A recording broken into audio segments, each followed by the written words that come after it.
The story begins on a dark, rainy night in a gloomy forest. A group of heavily armed knights was pushing through the trees.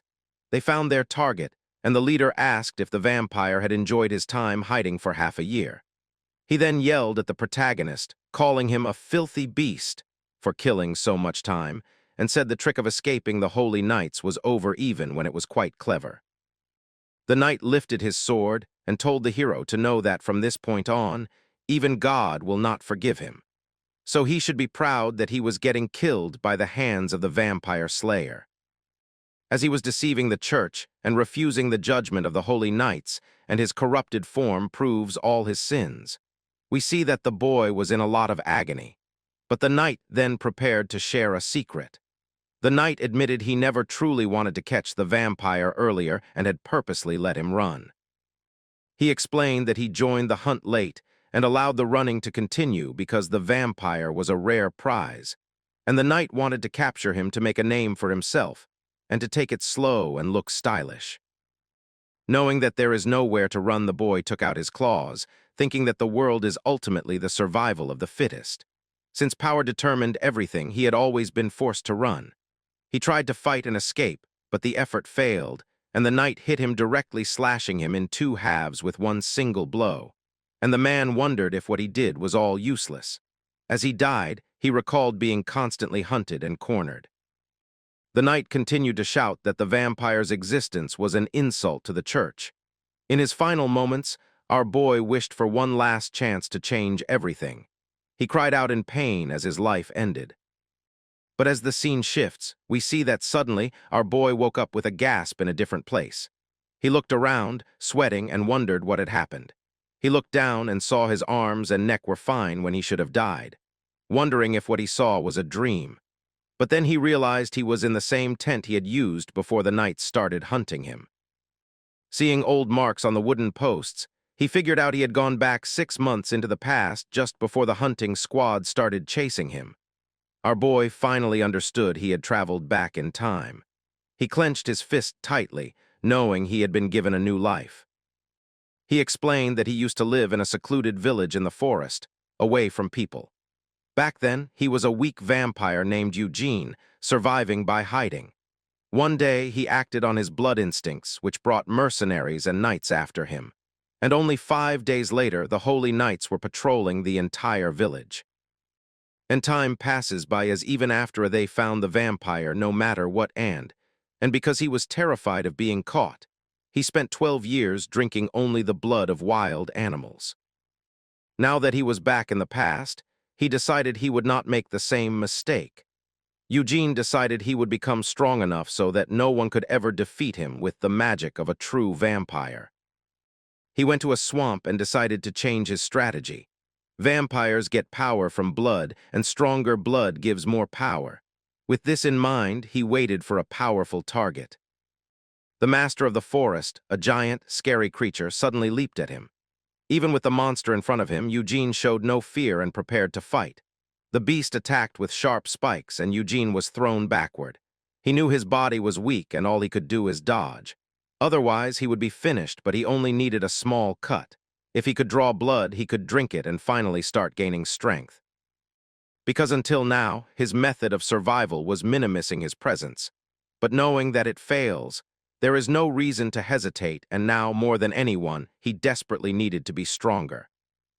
Eugene leaped toward the monster as he attacked with his sword, but was shocked that the blade did not even pierce the creature's tough hide. The monster struck back with a tail whip that broke his sword and sent him flying. The creature then slammed its tail down, launching our boy into the air. Eugene hit the ground, badly hurt, and realized he had underestimated his opponent. The creature, a roamer, was a monster from magical realms that sometimes carries a valuable magic stone, opened its mouth to eat him. Eugene knew the stone was the source of the beast's power, but the size difference was too great. He realized he had taken this second chance too lightly because the monster was so strong it could kill him before he could do any damage. The creature attacked with all its power, creating a huge energy wave in the swamp, diving along with our boy as it started eating him. But Eugene decided he could not make the same mistake as before. He had always survived by hiding and holding his breath. But this time, He chose to fight with all his strength just to keep living. He grabbed the monster's mouth with his bare hands. His body began to glow. He knew if he did not win, there would be no more chances. He shoved his hand into the creature's mouth to rip the flesh out and get the blood, knowing that survival depended on the blood of others. And with the final effort, he started absorbing the blood of the monster, getting powerful and defeating it at the same time. Finally, he got inside the body of the monster and took the mana stone, destroying it as it shattered into multiple pieces, and a huge explosion took place in the entire swamp. And as the body of the monster started flying all over the place while the swamp turned red, Eugene remembered his promise to fight instead of running away like he did in his past life. Standing in the swamp's red water was Eugene, who was completely transformed with a new look. He declared that he would conquer both blood and victory. A moment later, Eugene stood alone under the moonlight. He knew that he only wanted the blood from a being like the Forest Lord. But to think that he even absorbed the magic stone was something else, and the mana from the crushed stone was much stronger than he had imagined. He had gained a new ability to cover his skin in black scales that might help him to block the sunlight so that he can move during the day too.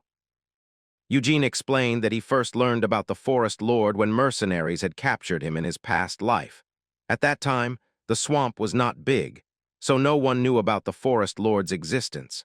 But when the territory expanded due to the rainy season and floods, the monster attacked the mercenaries and revealed itself. Back then, they had drunk the creature's blood to escape and defeat a few mercenaries. And from then on, he knew that he will have to drink more of the Forest Lord's blood to gain its full power, but even with this new power, he knew he was still not strong enough to fight the Holy Knight Dearth, who would soon hunt him. And he knew that he should refrain from fights that he cannot win until he is certain. The Holy Knight always finds him whenever. He wants when he sets his mind into it, and his ability to find monsters or undead seems exceptional. So instead of living in hiding anymore, Eugene knew that he must build enough power to oppose the Holy Knights who will come. Seeing the sun was about to rise, he decided to head back before dawn. However, a mysterious voice stopped him, thanking him for defeating the false master. And even when it was all dramatic and the monsters seemed like a giant one, it was revealed that this fairy-like creature was a small, blue creature that emerged from the swamp waters and thanked him. The creature then said that invading its home and shedding blood there was wrong. It introduced itself as the Great Mirian, the protector of that area, and threatened Eugene with a curse. She wondered if the boy could even hear her calling him a bald vampire, because sensing the presence of spirits is for some special people. But the fairy was shocked when Eugene asked what she was. As the creature was shocked, Eugene repeated the question. The little creature asked if he heard everything, and he confirmed that he did. She introduced herself again as Mirian, a water spirit who had been enslaved for 15 years. She explained that thanks to him, the place could finally be purified and become a lake again, and for that, she thanked our boy again and again, calling him Lord. Continuously blabbering about how she saw a bald old man getting eaten by the crocodile. But the moment when she thought that the old man died, a handsome man appeared instead with an explosion. But while Miriam was talking, Eugene noticed one of the 10 tattoos on his body was fading. And even the fairy wondered about why the tattoo was disappearing and what it was. And if it was a symbol of a warrior or names of people that the vampire had killed, but the boy told her he did not know what the mark was, and that it had always been there. Since he had no memory of his past, he had focused only on surviving quietly, knowing that these 10 tattoos were engraved in his body from the start. He wondered if the marks were some kind of seal and if one had just been broken. But the boy did not care much, telling the spirit that he will be going now and she should just guard the forest well. But Marian started to panic because it had been a long time since she had talked to anyone, and she complained that purifying the swamp would take a while. She offered to serve him fresh water as thanks. The water she produced did not look clean or appealing as she took it out while puking, which can disgust to anyone, including you guys. So despite her urging, Eugene told her to go away and ignored the offer because the fairy was ready to pee immediately to make the water in large quantities. A few days later, Eugene arrived at a village called Broadwin. A young man suddenly ran in, shouting that the red-eyed monster had arrived. The village chief and other villagers came out and were shocked to see a huge pile of freshly hunted animals on the ground.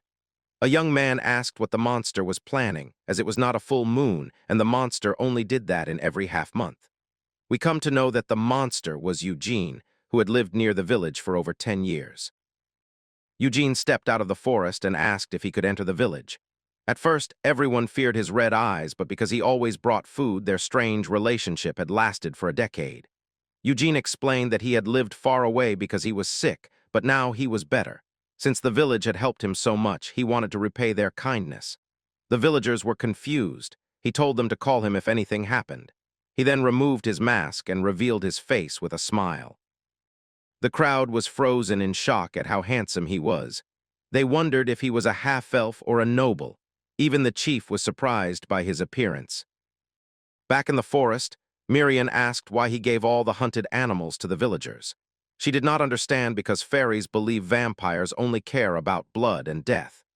Miriam complained that he did not need humans since he was leaving soon anyway. Eugene replied that sometimes he needed to care because if he did not intervene, mercenaries would invade and kill everyone in the village. He explained that the mercenaries were coming to take a specific boy from the village and would kill all witnesses and villagers. Miriam was confused and asked if he was telling the truth and how he knew this. She complained that she still could not read his thoughts even after spending days together. She then asked what trust had to do with the mercenaries. Suddenly, Eugene stopped walking and Miriam bumped into his shoulder. She complained, then looked ahead and saw what was happening. A group of heavily armed mercenaries appeared on the forest road. They saw Eugene standing alone and assumed he was just a villager. The leader commented that the man looked weak and unarmed and ordered his men to quietly kill him. One mercenary charged forward with an axe to attack Eugene. Miriam screamed, afraid of what would happen. The man swung his axe, but Eugene was much faster. With a cold look and his eyes glowing red, he prepared to fight back. Instantly, he cut the mercenary in two easily. While the rest of the group was in shock, Eugene explained his tactic to Miriam. They needed to build trust so they would not look suspicious. With a smile, he confirmed he was going to kill all the mercenaries right then and there. The mercenaries screamed in fear as they realized Eugene was a vampire. One of them briefly found courage and shouted that if they captured him alive, the church would pay a reward. But his greedy thoughts ended quickly when Eugene glared at him with his red eyes. The mercenary was thrown back, and the others realized Eugene was no ordinary person. They kept attacking, and one yelled that the vampire's head was his. However, Eugene was too fast and dodged every attack. A huge man with a massive mace charged at him, yelling that he would crush them all with his weapon. The man was shocked when Eugene blocked the attack with just one hand. Eugene said the day was ending and that the night was his time. He used his claws to finish off the mercenary with a single blow. He used the darkness and said that night was the best time to spill blood. The group's leader yelled for his men to stop attacking blindly, because Eugene was a monster. Suddenly, the villagers arrived with torches and were horrified by the bloody scene. The village chief looked at the dead bodies and asked Eugene if he had caused this. Eugene denied it and said he had found the bodies on his way back from hunting. He pointed and claimed the culprits were a pack of dire wolves. To everyone's surprise, a pack of dire wolves was standing nearby. Eugene explained that he had killed a few wolves, but the rest might still be around.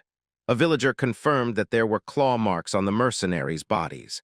Another man yelled that they had all been attacked by wolves. The chief apologized to Eugene for doubting him. He suggested burying the bodies in the village. Miriam called Eugene a liar, saying the wolves only showed up because they smelled the blood and that Eugene had made the claw marks himself to hide his actions. The fairy wondered why he cared so much about his reputation with humans. Eugene found a letter in the pocket of one of the dead mercenaries. He handed it to the chief and asked him to read it. The chief recognized the seal of Lord Tiwin and was shocked by the contents. He frantically shouted the name Pell and asked if the boy was in the village. It turned out that a boy named Pelid might be the illegitimate son of the powerful Lord Tiwin. Eugene then remembered the mercenary leader's last moments.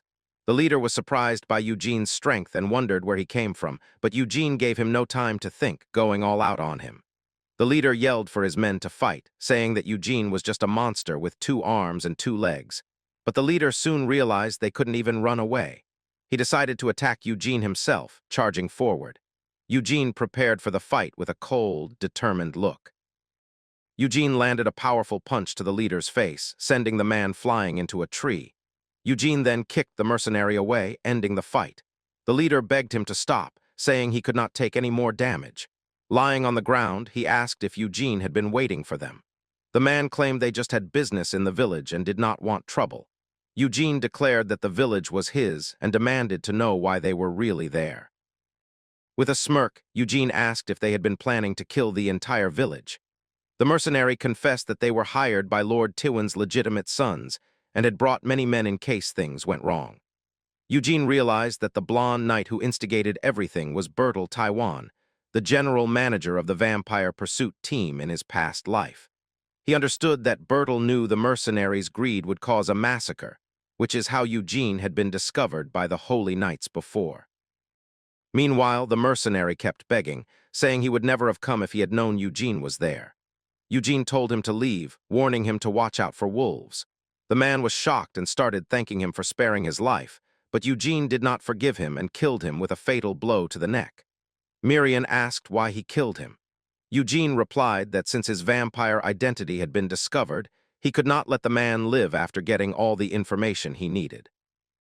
Just then, the pack of wolves appeared, drawn by the scent of blood. Meanwhile, the chief confirmed that the mercenaries came to take Peled to the castle. They remembered that Peled's mother had died, and he had been living alone. Eugene offered to take the boy to the castle safely. He said that since he lived in the forest, he could escort the boy and keep him safe from the wild beasts. The village chief was surprised and said he could not ask Eugene to do such a thing. But Eugene claimed that a knight could not ignore this duty. Miriam called him shameless and was speechless at his daring move. The villagers were also shocked, and the chief stammered the word knight. Miriam kept panicking, unable to believe what she heard. With a smile, Eugene said his introductions were late. He introduced himself as Knight Eugene from the Eugene family, and to Miriam's shock, the villagers believed him. Eugene explained to Miriam that the people in the village had never seen a real noble. Because of this, they would not know the difference if he pretended to be one. The villagers then asked him many questions about his past in the forest. Eugene simply replied that he had his reasons for cutting off contact with people. The chief said the village was poor and could not pay for his services, but Eugene said it was no problem and asked to stay for one night. The next day, Eugene stood by the window and tested his new ability against the sunlight. With his red eyes, he watched his hands turn into black scales. He noticed the scales blocked the light well, which would make traveling easier. Miriam called him stupid and asked why he lied like that. Eugene said it did not matter since he would be leaving soon and no one would find out. But the fairy insisted and asked what his real goal was in all of this. Before he could answer, one of the villagers informed him they were ready to leave. Eugene explained that titles were more trustworthy than long explanations, and a title reduced the lies he needed to tell from 100 down to 10. Eugene knew that real nobles would not fall for such a quick lie. Because of this, he decided he would do everything he could to make that lie real. The chief gave him a letter of introduction and asked him to take care of Peled. The young boy, Peled, introduced himself and said it was a pleasure to meet him. And so, Eugene and Peled left the village and started their journey to the castle. During their journey, Eugene and Peled followed a long road through the mountains. When they saw a village, Peled asked if it was Brahmi's, and Eugene confirmed that it was. Eugene asked if Peled knew how to read, and Peled said his late mother taught him. He explained that the man his mother loved taught her how to read and write. Miriam suggested that Eugene ask Peled to teach him how to read, too. Peled was surprised when Eugene asked him to teach him to read, wondering why a knight did not know how. Eugene made up a story about his family losing their money long ago. He kept up the act, walking with a sad look in front of the boy, because he knew that once he had Peled's trust, it would cover up all his lies. Miriam was impressed with the performance and complimented him. But she warned him that if he lied too much, people would start to suspect him.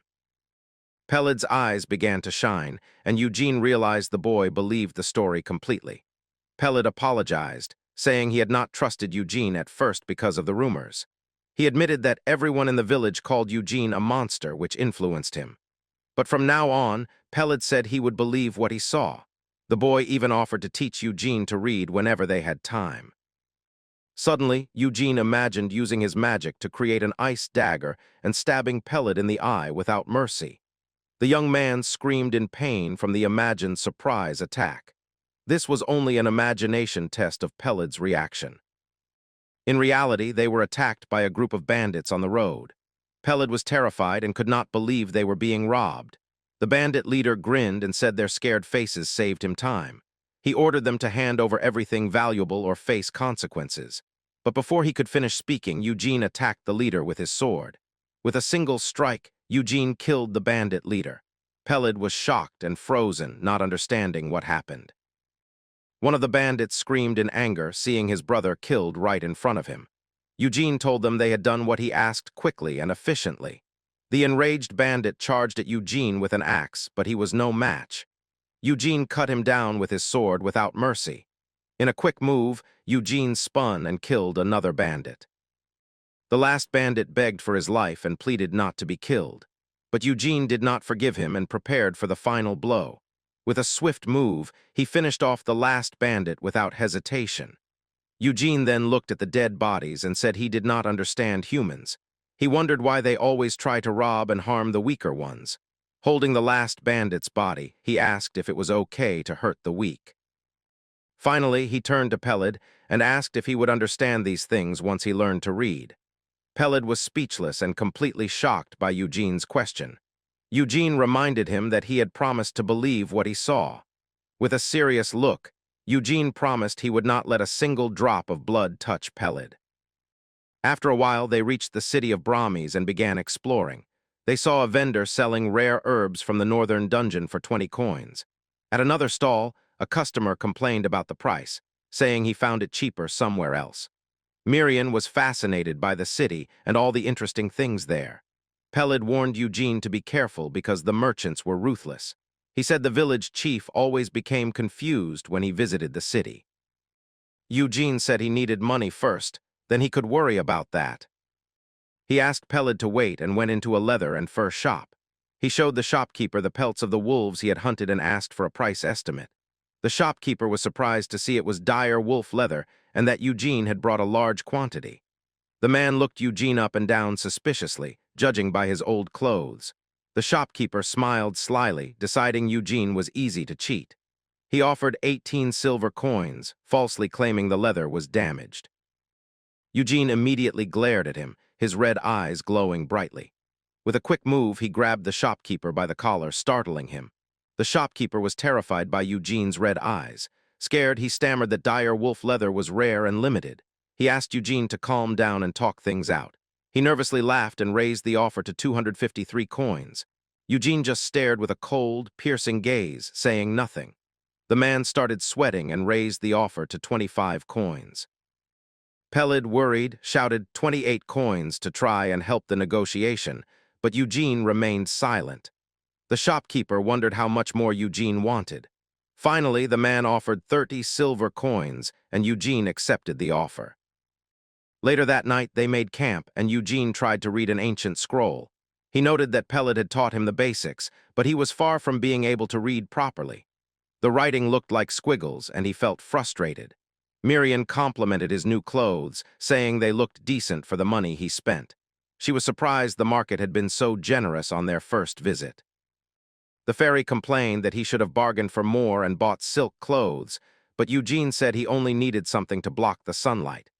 Miriam then said that vampires were the nobles of nobles and should have ambition. Eugene asked how she knew so much, and she said she learned in the spirit realm. She advised him to study ancient literature, but Eugene said he could not read. Suddenly, Peled appeared and called out to him, pulling Eugene from his thoughts. The young man asked with a strange smile who Eugene was talking to. Eugene pretended to be talking to himself and asked if Peled was okay, mentioning that ordinary people were not used to seeing dead bodies like that. Peled told him not to worry, saying he still had plenty of energy. He smiled and offered to teach Eugene to read as much as he wanted, since they had plenty of paper. So the two spent the night around the campfire, with Peled teaching Eugene. Eugene was surprised at how quickly he was learning and asked if that was normal. Peled said he was extraordinary, as it usually took a year to learn. After the lesson, Eugene asked if Peled was ready to become a noble son. The young man said his mother never fully explained it, and it had not fully sunk in yet.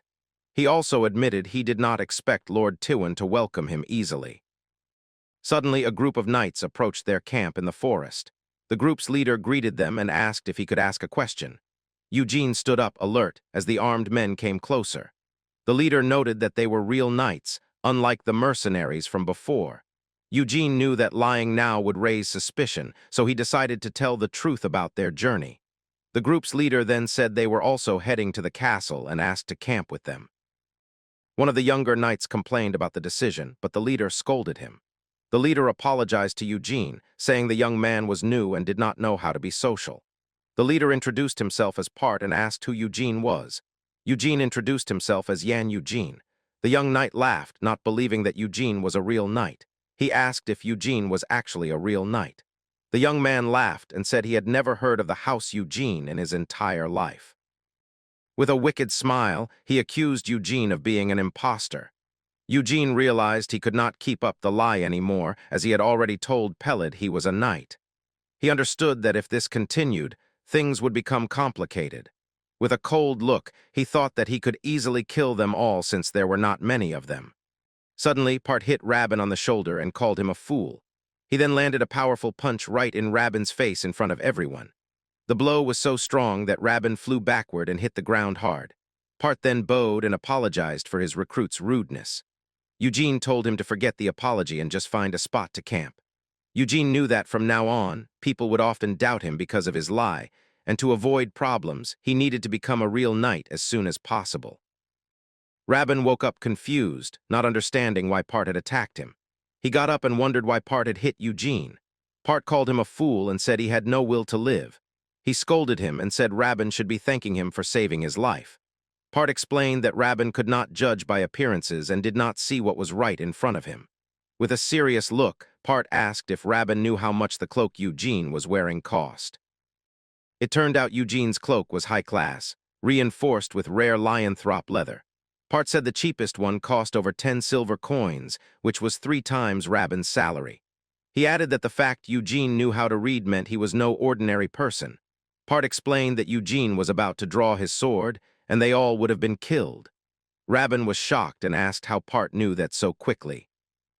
The leader revealed that he saw Eugene preparing to attack, putting his hand inside his cloak to draw his sword. Part said if he had been 1 second slower, Rabin's head would have been cut off. Part then said Rabin had no idea how terrifying a true knight could be.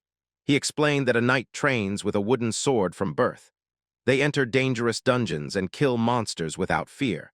Only those who spill a lot of blood and are noticed by nobles are finally knighted in a grand ceremony.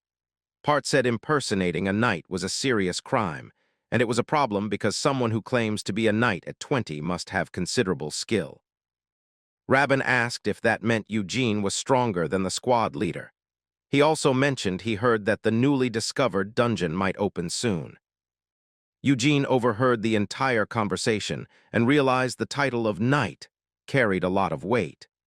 He also found it strange that the Taiwan family hired mercenaries instead of using their own soldiers. Suddenly, Peled noticed Eugene walking toward the knights. With a smile, Eugene approached Part and said he heard they were going to the castle. He proposed that they travel together since they were heading to the same place. Rabin was captivated by Eugene's good looks, and Part was completely confused by the offer. After a few days, they finally arrived at the village of Martella in the Taiwan state. Eugene was relieved that the knights believed his story, but he knew the real trouble was about to begin. Miriam appeared and said she spied on the knights as Eugene asked. She found out that Lord Taiwan's health was so bad he could die at any moment. She also learned that a new dungeon had been discovered, but the family did not have the money to explore it. Eugene became thoughtful at the idea of a new dungeon opening in the area. Miriam then asked what would happen to Peled if Lord Taiwan died. She worried he would become an orphan again, but Eugene said that was not his problem. The fairy started to cry, fearing Peled would be killed by his half-brothers for nothing. Eugene realized Lord Taiwan had likely summoned Peled to see him one last time. With that, he understood that both his and Peled's futures were about to change somehow. After more travel, they finally reached their destination. Before them stood the large and impressive castle of Roses, the home of Lord Taiwan. As they entered the castle, they were impressed by the grand size of the place. Miriam got excited and said Eugene needed to climb the ranks and live in a castle like this. But he told her to be quiet and focus, as they had more important things to do. Suddenly, a guard stopped them and asked their business at the castle. Part introduced himself as a mercenary from the Phelan Guild and asked who the guard was. Then, a blond man introduced himself as Kamer, the hero of Taiwan. He asked Part if the merchandise was in the cart, and Part confirmed that it was. Kamer then noticed Eugene standing there and asked why he was not moving. Eugene introduced himself as the knight Yan Eugene, which surprised Kamer. Before Eugene could introduce Peled, his brother Bertel suddenly appeared. Eugene recognized the familiar voice and remembered his painful past. Bertel approached with an air of superiority and a rose emblem on his chest, saying it was his duty as the castle's protector. Eugene could not forget the voice of the man who had tormented him so much. He remembered how Bertel and Dearth had relentlessly pursued him without rest after he was discovered hiding in the forest. Eugene glared at the knight Bertel Taiwan with hatred and a desire for revenge. Bertel was the second son of the Taiwan family and a knight of noble lineage. Kamer asked his brother what he was doing there, and Bertel replied with sarcasm, saying he knew exactly what Kamer meant. Eugene interrupted their argument and stepped into the brothers' conversation. He handed over the letter from the village chief and said he came on the chief's orders. Bertel was surprised to hear the village's name and took the letter with curiosity. He looked suspiciously at Eugene from head to toe. Kamer snatched the letter from his brother's hands to read it. Kamer recognized the village chief's name, but Bertel remained suspicious. Upon reading the letter, Kamer was shocked by the news of the mercenaries' deaths. He realized the boy next to Eugene was his father's illegitimate son. Peled shyly introduced himself, and Kamer greeted him with a mocking smile. Bertel then said they were expecting Peled and that his father wanted to see him, putting on a fake smile. He ordered the guards to take the boy to be washed and dressed. Peled was led away by the guards while Bertel watched him with hatred. Eugene interrupted the proceedings and said he wanted to discuss his reward first. He demanded a meeting with Lord Tiwan, but Bertel immediately refused the request. With a hateful stare, Bertel said it was impossible and that Eugene could not see his father. He explained that his father's condition was critical and offered to pay Eugene in gold to leave. However, Eugene did not back down, saying he had gone through a lot of trouble to bring Peled. Bertel then threatened him and told him not to make him repeat himself. Kamer intervened and asked what the problem was with a quick meeting, but Bertel insisted that his father could barely stay awake and could not receive a stranger. The two brothers started arguing and trading insults in front of everyone. Bertel looked angrily at his brother and told him not to twist his words. Kamer apologized to Eugene for the scene and for his brother's attitude. With a fake smile, he said goodbye and told Eugene to go home safely. Kamer then approached Peled and offered to guide him through the castle as his new brother. Seeing this, Eugene realized Bertel truly would not let him meet the Lord. Suddenly, a deep voice interrupted the conversation, calling for the second son of Taiwan. A strong, red-haired man appeared, carrying two men over his shoulders. He threw the men to the ground, grinning, and said he caught them robbing the local villagers. He suggested that one of them be punished as an example. Bertel was annoyed, as these men were just temporary mercenaries for the dungeon. The red-haired man suggested they talk inside to avoid being watched. Part recognized the man and wondered if he was the famous Sir Galfredic. Eugene grew curious and asked Part if he knew him. The mercenary explained that Galfredic had placed third in a major tournament hosted by the Evergrow family. In addition, he was a very promising knight with excellent strength and skill. On the day of the tournament, he had defeated over 1,000 competitors alone. Part wondered why such a powerful man would come to this area. He suspected the reason was the new dungeon that had been discovered, since conquering a dungeon first brings great fame and is a dangerous task.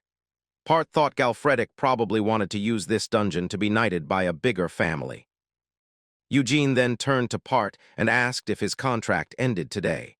With a smile, Eugene offered the mercenary leader a new job.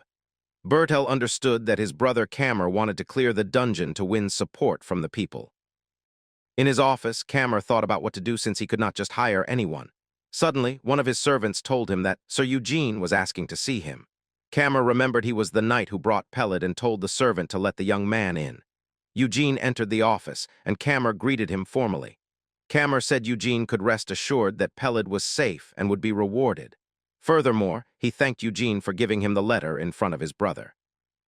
Kammer was happy because thanks to that, he could hold his head high. Eugene said he only had business with the Lord and did not expect a third person to be involved. Kammer was then surprised and started to understand Eugene's intentions. He asked if Eugene wanted to see his father, but Eugene said he had a proposal instead. Eugene asked to be included in the dungeon subjugation team. Eugene held back a laugh as Kammer stared at him seriously. Suddenly, Kammer burst out laughing at Eugene's unexpected proposal. He found it very funny and asked with a smile if Eugene was truly a knight. With a mocking look, he repeated the question, doubting Eugene's abilities. Kammer said he heard about the 5 bandits and asked if Eugene just wanted a reputation. But Eugene replied that for him, the proposal had no disadvantage. He then explained that he wanted 100 silver coins and half of the dungeon's treasure. Kammer was confused because the offer was far below the current market price. With a smile, Eugene said that Kammer was the one who was in a hurry, not him. Kammer asked Eugene what he wanted, and Eugene repeated his earlier offer, 100 silver coins and half of the dungeon's loot. Kammer found the proposal suspiciously cheap. He thought that knights value honor highly, and since Eugene had no backing and did not want much money, glory must be everything to a knight like him. Kammer also thought about everything he had heard about Eugene. Eugene then said with a smile that Kammer was the one in a hurry, not him. Kammer was shocked by Eugene's bold statement. But soon after, he smiled and realized the young man was quite clever because he knew exactly what to say and was not just any knight. So, Kammer accepted the deal, as there was no reason to refuse such a good offer. Kammer extended his hand to close the deal with Eugene. Eugene thought that magic stones are difficult to purify, but monster parts sell well. Part then said he could introduce Eugene to a guild, and that Eugene should ask for the monster parts, which would give Lord Kammer no reason to refuse the deal.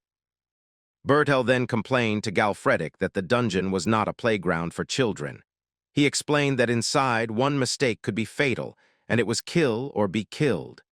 For that reason, he would not accept an amateur in the group, especially one chosen by his brother. Furthermore, Bertel knew that Kammer had no connections with the local nobles. Bertel told Galfredic to talk to Eugene himself if he had a problem. Then, Bertel approached and said he was just talking with the new knight. Bertel introduced Eugene, Yan Eugene, and his mercenaries to the group. Bertel was shocked to see that the man from before was the leader of a mercenary group. With a mocking smile, Bertel said they could not accept a stranger with no skills. But Kammer interrupted him and said he could at least confirm Eugene's abilities. Kammer explained that he heard from his new brother about the bandits on the border, and that Eugene had killed them all with a single dagger on his way here. Suddenly, Bertel threw a dagger at Eugene to test him. With a quick move, Eugene managed to dodge it, and the dagger stuck into the wall right behind him, grazing his face. Galfredic then smiled and approached Eugene to provoke him. He apologized for his earlier rudeness and approached with a challenging look. The knight said Eugene looked like a young master with his pale, unscarred skin and grinned. He then challenged Eugene to show him what he could do. So the two got ready for a duel in the castle courtyard in front of everyone. The news spread, and everyone got excited to see Sir Galfredic's duel. The crowd wondered if he was even human, saying he tore monsters apart with his bare hands. Everyone was eager to see what the third-place winner of the tournament could do. Even without knowing who his opponent was, they already felt sorry for Eugene. But Eugene was not worried and prepared for the fight with a confident look. Galfredic drew his sword with a smile and got ready for the duel. Eugene stared back at him with a calm expression. He turned and got ready for the duel that was about to begin. Suddenly, Eugene dropped his sword on the ground, which shocked Galfredic. A man then raised his hand and announced that the fight was ready to begin. Then a guard rang a giant bell, and the duel finally started. Eugene then charged full speed at his opponent. Soon after, the two crossed their swords and sparks flew everywhere. The sound of clashing metal echoed throughout the castle courtyard. The fight continued with both of them moving quickly around the combat area. Galfredik smiled and invited Eugene to fight harder with a hand gesture. With a series of blows, Eugene was pushed back by the force of the attack. Rabin got excited and asked if Eugene was winning. But Part, with a smile on his face, noticed that Eugene's fighting style was rougher than expected and had no pattern. That is why he found Eugene's style to be wild and completely unpredictable. Eugene then realized what his opponent's true intention was. With a smile, Galfredik accused him of lying about being a real knight. Galfredik grinned and said Eugene had never been trained and just relied on brute force. Eugene replied that swordsmanship was not everything for a real knight. He then attacked with all his strength, saying his opponent talked too much during a fight. But the knight just smiled and challenged him to beat him so he would be quiet. So the two continued to fight, exchanging powerful blows. Galfredik used his strength and managed to push Eugene back. Eugene was surprised and struggled to stay standing against the attack. Even so, he did not give up and blocked the blade with a determined look. The impact of the swords was so strong that it created a huge shockwave in the courtyard. Bertel wondered if Eugene had been knocked out by that blow. However, Eugene was still standing amidst all the dust and destruction. Suddenly, Eugene remembered something and wondered who this man really was. Soon after, a dark and mysterious energy began to come out of Eugene's body. With this new power, he charged forward and attacked Galfredik with everything he had. The knight managed to block, but noticed that Eugene was faster and stronger. He was impressed because Eugene learned very quickly in a fight. Now Eugene could dodge his blows much more easily. Galfredik got even more excited, and the fight intensified. The two continued to trade powerful blows in the middle of the castle arena. The exchange of blows was so fast that people could barely follow their movements. The fight continued with a test of raw strength to see who was stronger. With smiles on their faces, the two stared each other down in a power struggle. Without their swords, the fight was now hand-to-hand, and brute force would decide everything. Galfredik was shocked because Eugene was smaller but had incredible strength.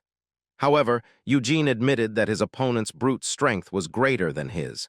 But he did not give up and prepared to use a different tactic. He knew that Galfredik had the advantage in experience, so Eugene went on the attack. Eugene was then surprised by his opponent's fighting stance. With a quick move, the knight threw Eugene hard onto the courtyard ground. Galfredik smiled, seeing Eugene fall toward the ground. The impact was so strong that the stone floor cracked. Then Galfredik moved in to finish the fight, but Eugene managed to defend himself at the last second and blocked the attack. So the two continued to fight with an intense exchange of hand-to-hand combat. Galfredik noticed that Eugene's movements were not precise or trained, but he had a survival instinct and learned very quickly in combat. Suddenly, the knight admitted that he was defeated in their contest. With a final blow, Eugene landed a powerful attack on Galfredik. The knight was sent flying by the force of the decisive attack. He flew and crashed hard into a castle wall, ending the fight. With Galfredik defeated, the duel finally ended. The announcer declared that the grand winner of the duel was Eugene. And so, the knight Yan Eugene was declared the winner of the fight at the castle. The crowd cheered, and everyone was shocked by Eugene's strength. Rabin celebrated and shouted that Eugene was their new knight. Defeated on the ground, Galfredik could not believe what had happened. He was still in shock and looked up at the sky, completely speechless. The knight could not understand how he was defeated by such an unknown person. Suddenly, he got up, and with his eyes glowing red, he charged forward. Eugene turned around and prepared himself for round 2, but Galfredik just smiled and raised Eugene's arm in a gesture of victory. To everyone's surprise, he called for a round of applause for the winner. The knight then started chanting Eugene's name, and the crowd followed. Bertel was furious and could not believe what he was seeing. Later, a banquet was served for Eugene in his rooms. Eugene felt awkward since he did not need food to survive. The servant said he had orders from Kammer to take care of his meals. The maid also asked if the lighting was okay, as she heard about his sensitive skin. Miriam started laughing and wondered if Eugene would get a stomachache from all that food. But Eugene accepted the kindness and sent all the servants out of the room. With his red eyes glowing, he said he preferred to be alone. After that day, the way people saw him changed completely. Kammer showed up and greeted him, asking if he slept well last night. Cameron noticed Eugene had rejected all the extra benefits, and Eugene was at a loss for words. Suddenly, Rabin appeared and greeted him with a very low bow. Galfredik also showed up and attached himself to Eugene, calling him friend and comrade. The knight asked if Eugene slept well because his face still hurt from yesterday's duel. He showed his bruised face, and Eugene wondered if he wanted another beating. Galfredik invited him to train, and Cameron got excited to watch the fight. Eugene realized the knight did not care if he was a noble or not. Even so, Eugene was still not used to having so many people around him. Suddenly, Peled appeared and called out to Eugene with a smile. The young man asked if Eugene was doing well, and everyone stared at Peled curiously. Meanwhile, in a dark room, someone begged their lord for their life, but their screams were useless, and they were killed without mercy. The man then said, "None of this would have happened if he had just done his job." Bertel then appeared and said the red-eyed knight would not have come, and because of that, his entire plan had failed and everything went wrong. The man begged for forgiveness, and Bertel complained about the mercenaries who were defeated. In a rage, Bertel asked the man if his eyes were just for decoration and attacked him with everything he had. Bertel called the man useless and prepared for the final blow. He plunged a dagger into the man's eye, killing him without mercy. The other servants were terrified by the scene and trembled with fear. Bertel wondered what he should do to solve the problem because he knew he could not simply kill someone who was already inside the castle. But soon after, he got a clever idea to get rid of Eugene. He decided it was the only way, and that it would be a clean elimination. Meanwhile, Peled was in his room, lying on the bed, deep in thought. Eugene then arrived and said Bertel sent him to the dungeon to meet his end. Peled confirmed it, saying he was sent to the dungeon to meet his end, too. Eugene then reminded him of the mercenaries attacked by the wolves, nodding that they never wanted Peled to reach the castle alive from the start. But Eugene said there was a way for him to survive all of this. He offered Peled the chance to become his vassal and join him. Eugene explained that Peled was already 16 and could choose his own path. He could either stay hidden and wait for his death or fight with all his might. On the day the dungeon opened, no one knew what kind of monsters would appear. Galfredik explained that the goal was to advance as far as possible and retreat if a strong monster showed up. He then sent the scouts to find the dungeon entrance in the forest. One of the porters planned to fake an injury so he would not have to fight on the front lines.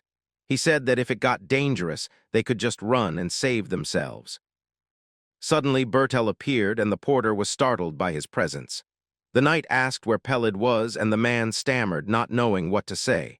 One of the men pointed, and Bertel was confused by what he saw. Peled was handing a snack to Eugene, telling him to come back safe. Bertel was furious when he saw this and angrily approached the two. He yelled for Peled and found him standing next to Eugene. With a hateful glare, he asked if the young man had forgotten what he was told. The knight ordered him to grab his bag and get to his position immediately. Bertel became even more irritated as Peled ignored him and stayed put. And so Eugene and the knight stared each other down defiantly. Bertel then grabbed Peled and yelled for him to get back to his post. But Eugene grabbed Bertel's hand and told him to take his hand off the boy. Bertel was shocked and could not believe what he just heard from Eugene. Eugene then asked if Bertel had lost his mind, sending a child into the dungeon. Bertel called him rude and said he just wanted to make his brother stronger. Angrily, he said Eugene had no right to control the boy. But Eugene replied that Bertel was the one who did not know his place. With a serious look, Eugene revealed that Peled had become his vassal yesterday. Bertel was shocked by the news, and Eugene said everyone there was a witness. Eugene then said their bond was stronger than blood and threatened anyone who touched Peled. Eugene then faced Bertel and invited him to a fight if he wanted to warm up. The knight was furious and yelled, asking who gave Eugene permission to do that. He also said that taking in a bastard son from another family would block Eugene's future. Meanwhile, the soldiers commented that the duel between the two leaders was incredible. One of them wondered how long it would take to get that strong, and the other joked about him. Suddenly, Cameron appeared and said he would also trust his younger brother to Eugene. He explained that Peled was already an adult and could choose his own path in life. Eugene then thought that Peled was the prey and that survival was not easy for the weak. That is why if you cannot become strong, the only option is to join a pack.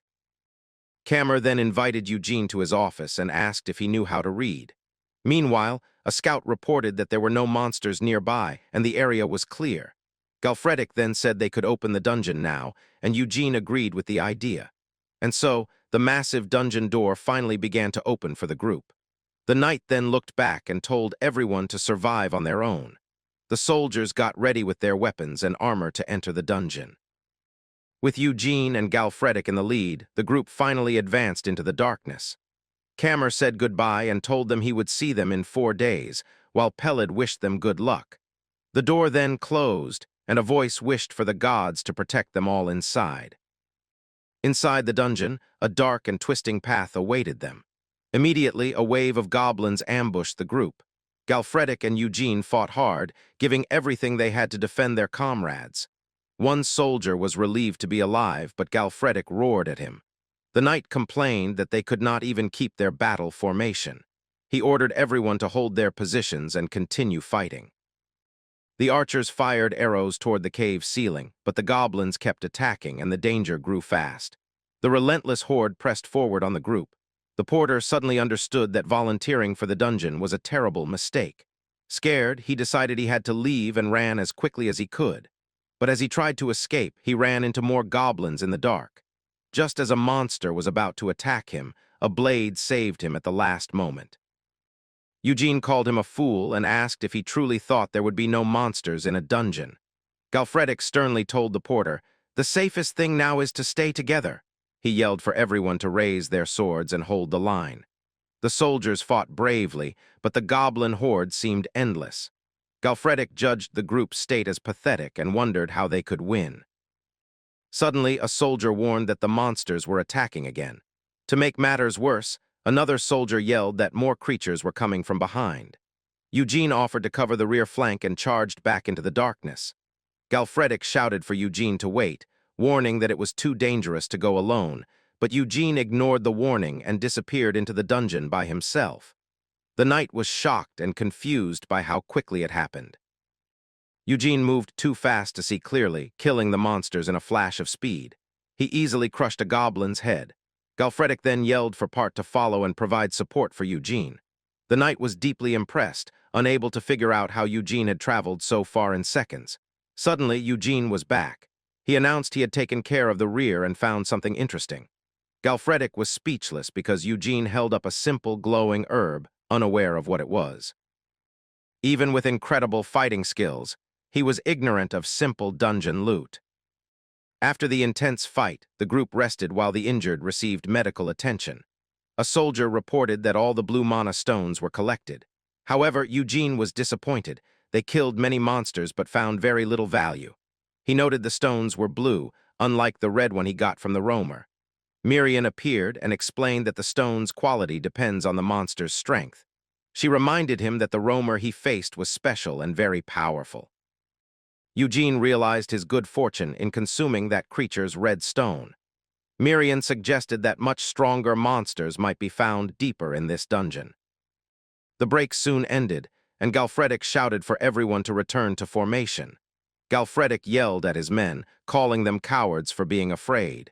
He declared that he and Eugene would lead, and no one was permitted to flee the battle. Eugene privately thought this was his first real time in a proper dungeon, too. Galfredic came over and told Eugene the mercenaries were useless, and Eugene needed to step up. The knight warned that the enemies ahead would be on a different level of threat. In the darkness, they saw a formation of orcs using goblins as auxiliary soldiers. The human soldiers huddled together, terrified of what was to come. Eugene realized a powerful, high-rank monster awaited them in the depths. He remembered gaining a powerful new ability after eating the red stone from the master of the swamp. He wondered if consuming another special stone would grant him another ability. Using his greatly increased senses, he detected over 50 large footsteps 100 meters away. Galfredic was impressed by Eugene's sharp sense of hearing. He handed a spear to Eugene and asked him to launch it. With immense, raw strength, Eugene threw the weapon like a red bolt of lightning. The spear hit one of the orcs directly and exploded with a devastating force. With the first strike delivered, Galfredic ordered all troops to charge with maximum effort. Eugene was already deep in the fight as the rest of the group followed. He smashed one of the monsters. He punched an orc hard in the eye with savage power. Then he plunged his sword into the monster's head without hesitation. Eugene blocked an attack and immediately prepared a counter. With a single, slicing blow, he cut the orc completely in half in a geyser of blood. Covered in filth, Eugene wiped his lips with a wild, terrifying expression. That day, the mercenaries fought while witnessing pure butchery. Suddenly, Eugene used his ability and transformed his arm into black, strong scales.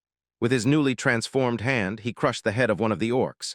His sword technique was precise and graceful, and his posture remained noble throughout the bloodshed. Even with his dignified stance, a dark, evil energy poured from his body. The mercenaries were stunned because he was unlike any knight they had ever known. Galfredic's expression was no longer admiration. It was fear, because Eugene looked like a blood-drinking beast who was capable of destroying anyone and everyone. After the fight, the group rested around a campfire surrounded by dead monsters. One of the men tended to the wounded, while everyone else looked exhausted and scared. The bodies of goblins and orcs were scattered all over the dungeon floor. Galfredic realized that most of his troops had lost the will to continue. He understood it was not physical exhaustion, but mental fatigue from witnessing the carnage. Therefore, the knight decided it was impossible for the group to keep advancing. He approached Eugene and suggested they turn back since they had already completed their goal of finding high-rank monsters. Eugene said his stamina was still fine, and it was a shame to turn back now. Galfredic was left with no choice and yelled that if Eugene was going forward, they were all going together. Eugene then smashed another orc to clear a path in the dungeon. He told Galfredic to lead the rest of the subjugation group out of the cave because from here on, he would continue with only his trusted mercenaries. The other soldiers were relieved. Galfredic wondered if Eugene was showing consideration. The knight then realized that Eugene made him reconsider what it truly meant to be a knight. And so, Eugene and his two men advanced alone through the dungeon's darkness. Rabin complained that he did not want to go and was terrified of dying there.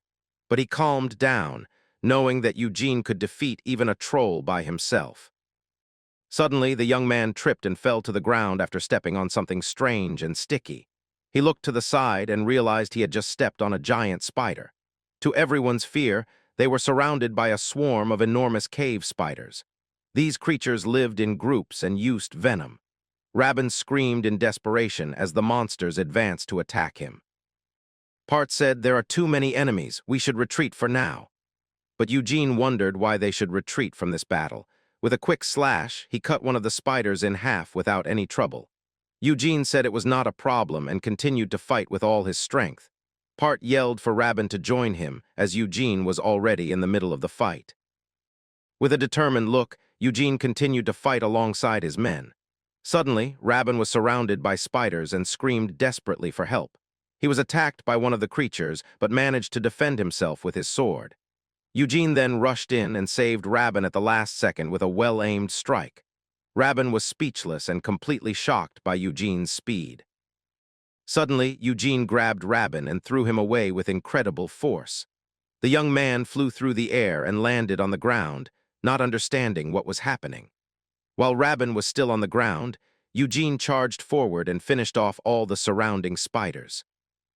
With a smile, Rabin said, "Eugene is amazing," and suggested they head back. He turned to Part and asked if he agreed, but his commander was paralyzed with fear, trembling from head to toe. With wide eyes, Part stared into the darkness and wondered what was there. It turned out that among the roamer species, there were different ranks of power. Before them appeared the Spider Queen, a lord-rank monster and a very powerful one at that. Part was terrified of the creature and said they could not fight a lord. He insisted that at the very least, Galfredic should be there to help in the battle. Suddenly, Eugene called out to Part and Rabin with a serious, cold look. With his red eyes glowing, he told them to fall back because this prey belonged to him. Part understood the message, but he felt his body being controlled by a strange force. He realized that every nerve in his body was screaming at him to run from this place. Miriam appeared and said, "Their instincts have given in to the power difference with the master." Eugene then asked if the Spider Lord was on the same level as the Swamp Lord, but she said no. She also said it seemed to be stronger, so its mana stone would be bigger. With that thought, Eugene faced the creature. It let out a terrifying roar, but he was not afraid and said, "The harder the chest, the more exciting the treasure." After the battle, Eugene tested his new power on a small yellow spider. He used his ability and cut the creature in half with a super sharp thread of pure mana. Now wearing new clothes, he showed that he could control these threads to manipulate objects. It turned out that by consuming the Lord Rank stone, he had gained a second special ability. This new ability was called camouflage, which helped him hide better. By combining it with his skin reinforcement, he could finally walk in the sunlight. With this, Eugene no longer had to worry about avoiding daylight. Back at the castle, a large banquet was held, and everyone complimented Eugene's striking good looks. The women were charmed, having heard he defeated a giant spider all by himself. Miriam was happy with the attention, and the girls asked Eugene to tell his story. Two young women commented on his appearance and asked if he had elven ancestors. Eugene felt uncomfortable, thinking the situation had become even more complicated. However, he did not deny it, and one of the men shouted that this made perfect sense. Galfredic then understood why Eugene had such sharp eyes and ears in the dungeon, and how he had such graceful movements and superhuman strength in the fight. With a cold look, Eugene thought that Galfredic had figured out he was not an ordinary human. Galfredic became excited and said, "Who would have thought our hero had elven blood?" He then asked how Eugene managed to hide for so long with that appearance. Eugene thought his companion was strangely perceptive and observant, but with a smile, he simply said he never tried to hide his true appearance. Galfredic and the woman were left speechless by his cold, direct answer. The knight then commented that Eugene said that without changing his facial expression at all. Eugene realized that people often see what they want to see, not the truth. Besides the ability, he also gained something extra by consuming the magic stone. When one of his tattoos disappeared, strange memories surfaced in his mind. In these fragmented memories, he saw himself in an unknown place with gentle hands holding him. He saw a strange room with bells ringing and everyone looking at him. He wondered who the woman in the memory was, and if the memory was even real since he could not recall his past. The only thing he truly knew was his own name. Suddenly, he was pulled out of his thoughts and returned to the party at the castle. Rabin appeared with tears in his eyes and begged Eugene to save him. Galfredic held Rabin back and yelled that he heard everything, calling Rabin dead weight in the dungeon. The young man shouted that Eugene was not human and that anyone would have run from there. The knight scolded him and said he would put Rabin through special training. Amidst all the chaos, the only name Eugene clearly remembered was Eugene. But after that incident, he started to have a premonition about his future. He felt that if he kept removing the tattoos, he might uncover the truth. And with that, he would finally find out who he really was and where he came from. In the Lord's chamber, everyone gathered to hear about the success in the dungeon. Crema, Galfredic's third son, introduced himself, and Eugene did the same. Lord Tywin then said Eugene must have had a difficult time. The Lord asked Eugene to hand over what he brought with him, and to everyone's surprise, the Lord handed Eugene a document to verify his status. With the document in hand, Eugene said, "Thank you." Miriam celebrated the achievement. Suddenly, the Lord started coughing, and his son Camer rushed to help him. The man said he could not die peacefully with his second son's ambition still causing trouble. But Camer reassured him, saying he would lead the territory the Lord built with pride. The Lord then said a territory was nothing and that Camer must take care of the people. With young Pelid standing by his side, he said, "A lord must lead the people, not the land." In his final moments, he held Pelid's hand and passed away peacefully. Eugene noticed that some people were mourning, but not everyone shared the sadness. Suddenly, Camer glared at Eugene with deep hatred and anger. At the Lord's funeral, not everyone seemed sad about what happened. Outside, Galfredic apologized for leaving during the funeral, but Camer understood. The knight then turned to Eugene and asked if he was truly going to stay here. Eugene said he wanted to go to the dungeon one more time because it felt like a waste to leave it. Galfredic thought it was a shame and said that Count Evero would have liked him very much. The knight approached and extended his hand for a farewell shake. With a smile, he said it was an honor to compete with such a strong knight. With a serious look, he hoped they would not meet as enemies next time. Eugene shook the knight's hand, and the two parted ways with respect. The two smiled at each other and finished the handshake firmly. And so Galfredic left, and Rabin waved goodbye as Eugene watched. Peled was confused because Eugene had said he was staying and asked what he was going to do next. Part explained that knights ride horses and that they were going to the trading company. With a smile, Part said they were going to buy a horse and sell the items from the dungeon. Peled got excited and said he would help as Eugene's attendant, but Eugene surprised him by saying he would not need his help for a while. The young man was confused and did not understand what Eugene meant. Suddenly, the scene changed. Peled was working hard at a busy port. He carried heavy boxes while a man yelled at him to work properly. It turned out they were in Marin, the largest commercial city in the kingdom of Kalar. Rabin boasted to the other workers, claiming the dungeon spoils belonged to a knight. The men were shocked to learn it was the knight who defeated a live troll. Suddenly, Rabin yelled at a merchant, telling him not to touch the items carelessly. Peled worked hard under the sun and felt exhausted from the heavy labor. He thought that Eugene's negotiations were taking far too long. Meanwhile, in a private room, Eugene was meeting with a man. The man introduced himself as Bill Moore and said he would handle all the spoils. Eugene was surprised, as he did not expect Part to introduce him to a major company representative. He realized this contact would be very useful, as he did not understand networking. Suddenly, another man entered the room and interrupted their conversation. With a sharp slap, he shoved Bill Moore aside and demanded to know who Sir Eugene was. Eugene and Part were instantly on high alert. The mercenary whispered that the situation could become tricky, and Eugene asked why. Part explained that the man was a secretary to the vice manager of the trading company. They likely came to steal the spoils by offering a low price. With a serious look, Eugene thought he needed to proceed cautiously. Bill Moore told the man, named Grail, that he was closing a deal with Eugene. Grail said that rumors about the knight who defeated a troll had spread throughout the port, but he believed it was just a rookie strategy to inflate the product's value. He then offered a special contract, planning to trick Eugene and rob him.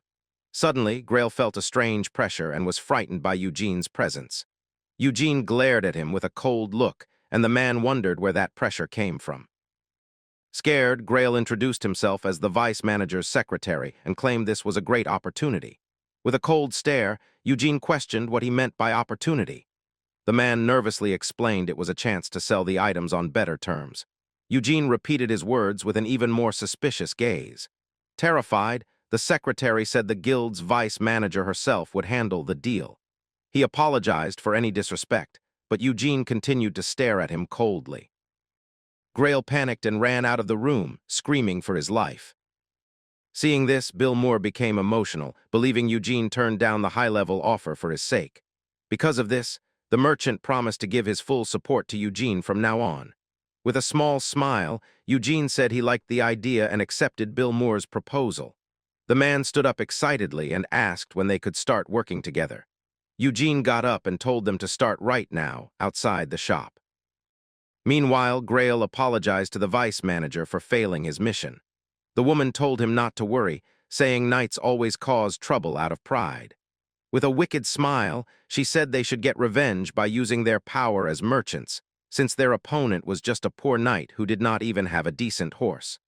So, she told Grail to give Eugene a gift he could not refuse. Later, Peled was shocked to learn he would be staying behind to sell the spoils. Eugene confirmed it and said Peled must sell everything he brings to Bill Moore. The young man was sad and asked why he had to stay behind again. He even asked if his skills were not good enough and offered to start training immediately. Eugene then asked what the true role of a squire was, leaving Peled speechless. The young man replied that a squire's role was to assist his knight in life and in battle. So Eugene explained that his duty was to take care of his daily life, and his mission as his squire was to sell the items and make money. He also told Peled to discuss the details with Bill Moore and learn about business. Peled then understood that if it were not for Eugene, he would have been dead long ago. As a reward, Eugene promised to teach him how to fight when they had more money. Eugene also said that one day Peled would help him in his battles, too. The young man was deeply moved by the promise, his eyes filling with tears. With a sincere smile, he accepted the order and swore to obey his command. With everything settled, they finally walked out into the streets of Marin City. After some shopping, a vendor said goodbye, and they continued on their way. Eugene wondered if money always ran out this quickly. Miriam also lamented the spending, and Part chuckled. Suddenly, Part froze, having seen something interesting. Before them, an imposing suit of plate armor shone brightly in a shop window. Part said the armor was every knight's dream, but Eugene just thought about how expensive it was. The mercenary explained that it was such a costly item that it was passed down for generations. Suddenly, Rabin came running and shouting desperately for Eugene. With a panicked look, he warned that a horde of roamers had appeared on the outskirts, and the monsters were trying to invade the city.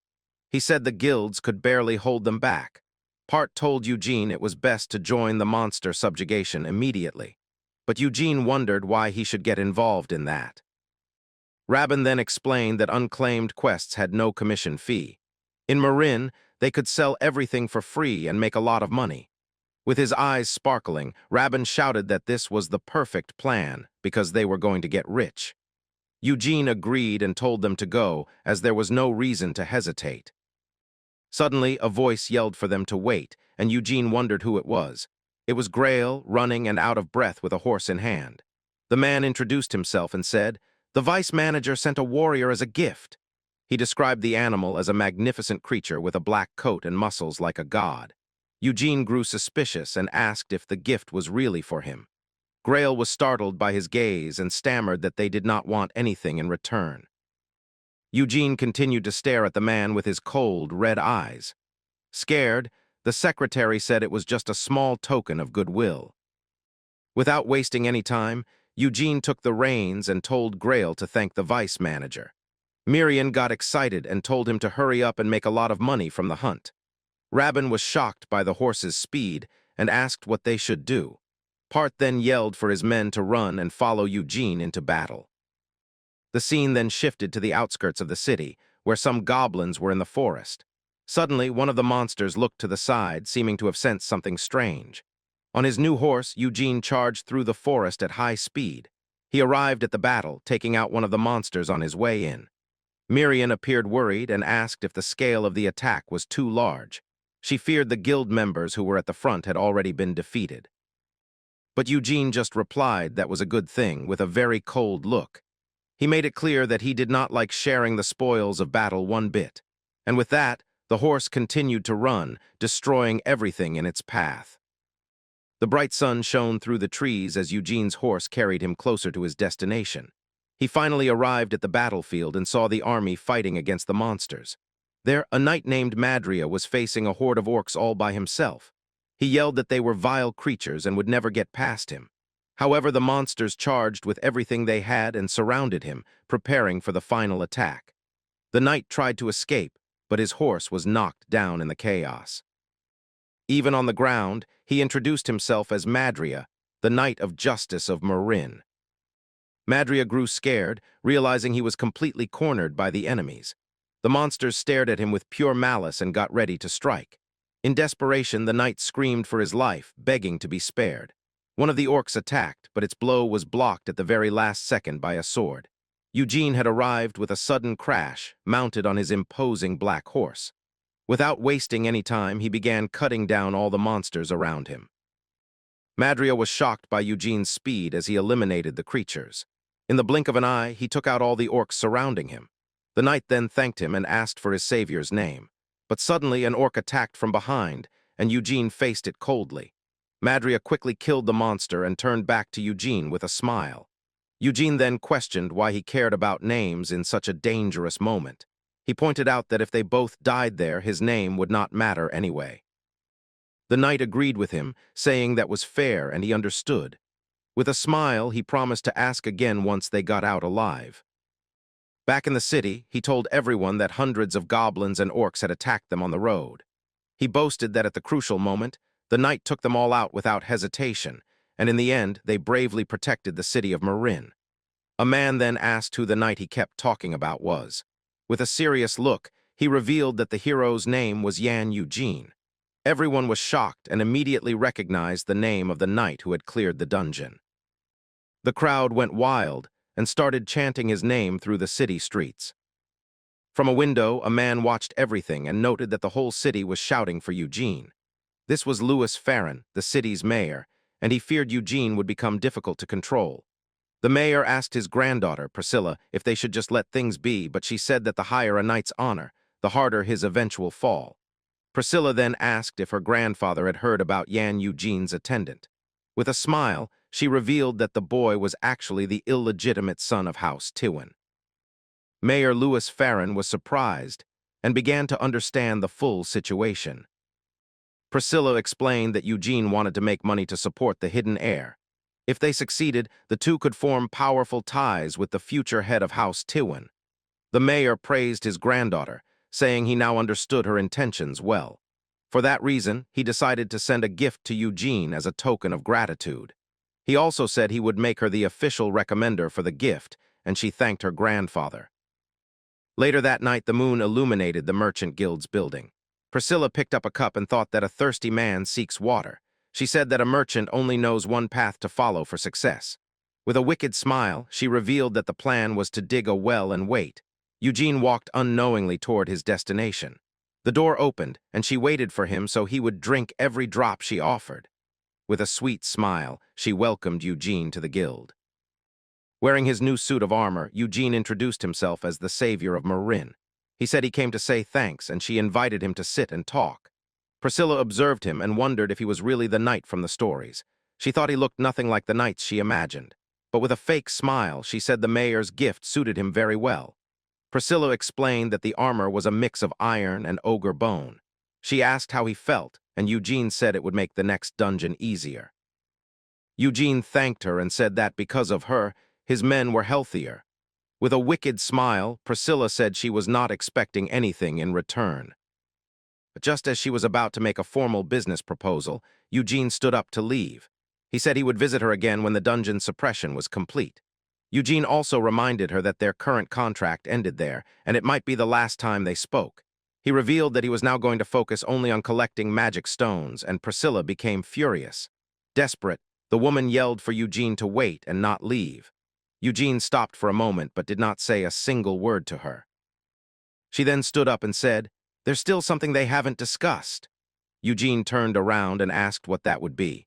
With a very mocking look, Priscilla glared at him and said he could not pretend not to have noticed forever. She then listed the most expensive armor, the warhorse, and the luxury meals he had received. One of the men even confirmed that the spoils did not cover half of everything he had taken. With a smile, she asked if he had not learned that everything in the world has a price. She then threatened him, saying the hero of Meereen was now a knight without honor. Eugene just listened to her with a cold look, his red eyes glowing intently. Priscilla then challenged him, asking if he was just going to leave after accepting all those expensive gifts. But Eugene seemed to find the entire situation quite amusing. With a slight smile, he said she gave orders and gifts that nobody asked for, and now she demanded payment. With his red eyes gleaming, he wondered how a merchant dared to threaten him. His attitude shocked Priscilla and all her men in the room. Eugene stated he already had a contract and did not care what people said about him. He warned her that everything truly has a price. He told her to go ahead and say whatever she wanted, because then she would learn the real meaning of the word price. He turned the situation around, arguing that her company had harassed the hero who saved the city. Because of that, he claimed, no knight would want to help Meereen in the future. Part quickly apologized for Eugene's audacity and said the situation was regrettable. Priscilla regretted her move, knowing she could have had a better relationship with him. One of her men quickly called to her, snapping her out of her deep thoughts, and then asked Eugene to wait a moment before leaving. Priscilla bowed and apologized for being rude and disrespectful. She said her desire for advantage had gone too far and wanted to start over. Furthermore, she guaranteed that the contract with Bill Moore would continue exactly as before. The woman reasoned that most knights only seek fame, but Eugene was different. She realized Eugene was too dangerous to be messed with. That's why her merchant instincts decided she had to change her tactic with him. Eugene then said he could at least hear what she had to say, but he warned that the offer had better be good enough to justify his time. Priscilla thanked him for his mercy and for hearing her out. Back in the forest, Meereen complained that the new armor was ugly and only good for show. Part praised Eugene for securing the contract, and Meereen boasted with pride. Part explained that the trading company operated on a massive scale throughout the empire. The company had hundreds of branches and even dealt with the demonic kingdoms in the region. The offer of unlimited access to dungeons was exceptionally bold. Part praised Eugene's strategy, but Eugene simply said he only did it because he was annoyed. Suddenly, one of the new mercenaries spoke up, saying that flashy armor did not make someone a knight. With a mocking look, he wondered if Eugene even knew how to hold a sword. Miriam got irritated by the comment, but Eugene ignored the provocation. Suddenly, Camer appeared and said Eugene arrived just in time. He addressed Eugene as Lord Tywin, and Eugene greeted him in return. Camer explained that his brother hired new mercenaries for the dungeon. He mentioned that the old group was quite unpleasant and was killed by wolves, and the new mercenaries seemed very similar to the old ones in every way. That is why, for the dungeon subjugation, Camer wanted Eugene to be the commander. The new mercenary leader interrupted their conversation. With a glare, he asked if he would be the commander who meets his end. The mercenaries were shocked, and Rabin yelled that this was senseless blasphemy. However, their leader said he did not like to talk like that.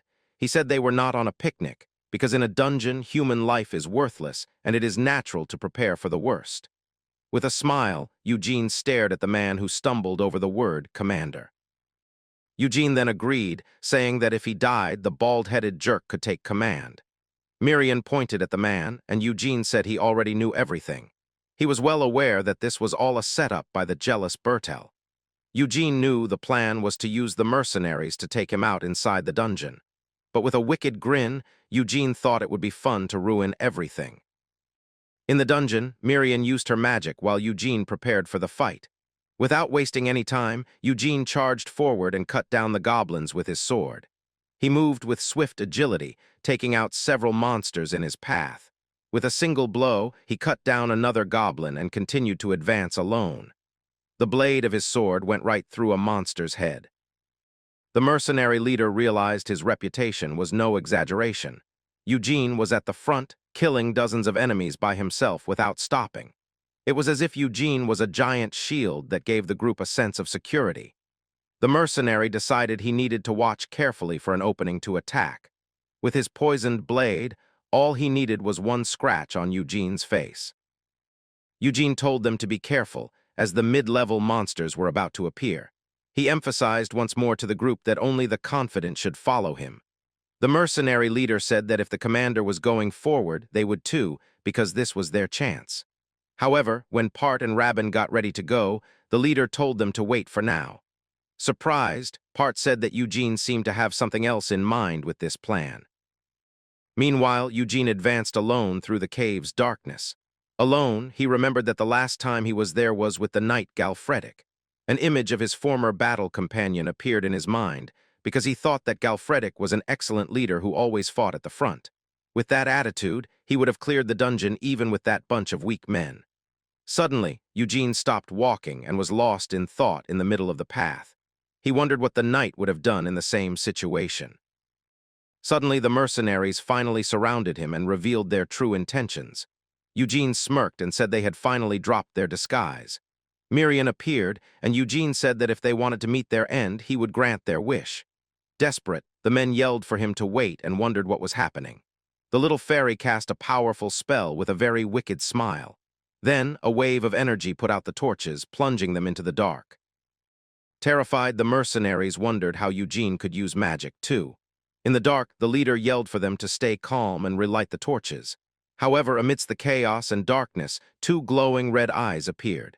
In the dark, one of the mercenaries screamed in desperation because he could not see anything. Suddenly, he was attacked, and the leader yelled for everyone to fight back.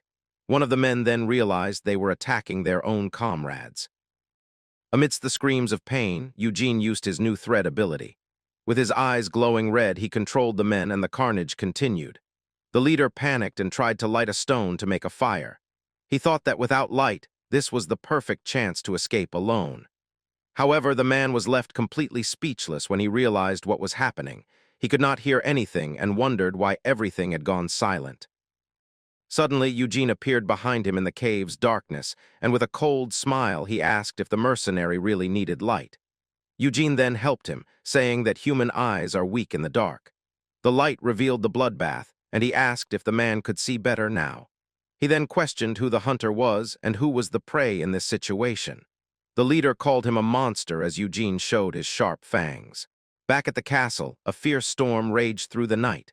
Suddenly, Kammer came running in, shouting for Eugene. Eugene calmly waited for him in the castle hallway, his red eyes giving the lord a dead serious look. Kammer got closer and asked if the news he heard was true. Bertel showed up too, and Eugene told him to hear it from the source. Just like that, he tossed Maverick, the mercenary leader, onto the floor right in front of them. The brothers were in shock when they saw the mercenary, Maverick, beaten to a pulp. Desperate, the man confessed that he tried to eliminate Eugene in the dungeon. Bertel, with a smirk, claimed the man had finally lost his mind. He yelled at his brother, asking how far Kammer was going to take this crazy act. He even accused him of believing the words of a man who was clearly insane. Bertel told the man to stop mumbling and explain things properly. However, Maverick seemed to be under some kind of control, referring to Eugene as his master. He then said he deserved what was coming to him and prepared to jump out the window. Without a second thought, the mercenary threw himself from the top of the castle. Kammer screamed his name from the balcony, but it was too late to save him. The man's body fell and ended up skewered on a statue in the courtyard. Bertel claimed Maverick went insane after seeing people killed in the dungeon, but Kammer glared at him, saying he found it odd how relieved Bertel seemed by the event. Bertel then got angry and said Eugene was just like him. He even asked if Eugene had any pride as a knight. Eugene then asked if Bertel was truly innocent, swearing on his honor. Scared, Bertel stammered, but insisted he was innocent of all accusations. Eugene then challenged him to a trial by combat. With a cold smile, he said they would bet their honor and the truth as knights. Bertel was left furious and speechless by the unexpected proposal. On the day of the duel, the servants were gossiping about what happened in the castle. They commented that Bertel always caused trouble, but this time he had gone too far. One of the maids asked who the target was, and the other said it was Sir Yan Eugene. And so Bertel faced Eugene in the castle courtyard for the duel. With a serious look, the knight held his sword and prepared for the fight. Kammer appeared and announced that they would determine the truth through combat, and that the truth, according to God's will, shall be granted to the victor. With his sword in hand, Eugene readied himself for the final duel. Suddenly, Bertel charged forward and attacked Eugene with a powerful strike. With a yell, he brought his sword down to end the fight once and for all. Eugene faced him with a calm expression, showing no fear. With just one hand, he blocked the attack and shattered Bertel's blade. Bertel then used his remaining sword and prepared to attack Eugene with everything he had. The two then exchanged powerful blows, sparks flying everywhere. Eugene remained silent, staring down his opponent with a cold look. Suddenly, a memory from the past flashed in his mind, and he remembered being hunted. He became angry, recalling how he was chased by that creature for a decade. Bertel was shocked and did not understand what was happening to Eugene. The two continued to fight with an intense exchange of sword strikes. The knight then screamed in pain as he felt the force of Eugene's attack. All of a sudden, Eugene disarmed Bertel, sending his sword flying through the air. He followed up with a powerful kick, sending Bertel crashing to the ground. With a serious look, Eugene told the knight to pick up his sword. Bertel got back up and, with a yell, charged at Eugene. Kammer watched the fight and noticed that his brother's swordsmanship was not bad. But to everyone's surprise, it was obvious that Eugene was on a completely different level. Bertel screamed in pain as he was thrown to the ground once again by Eugene. With his eyes glowing, Eugene proved to be far stronger than his opponent. With one last strike, he ended the fight, leaving Bertel collapsed on the ground. Suddenly, Kammer intervened, saying, "That's enough and the fight is over." With a serious look, Eugene asked if Kammer thought that was really sufficient. Kammer then told him to step back because the duel was not over yet.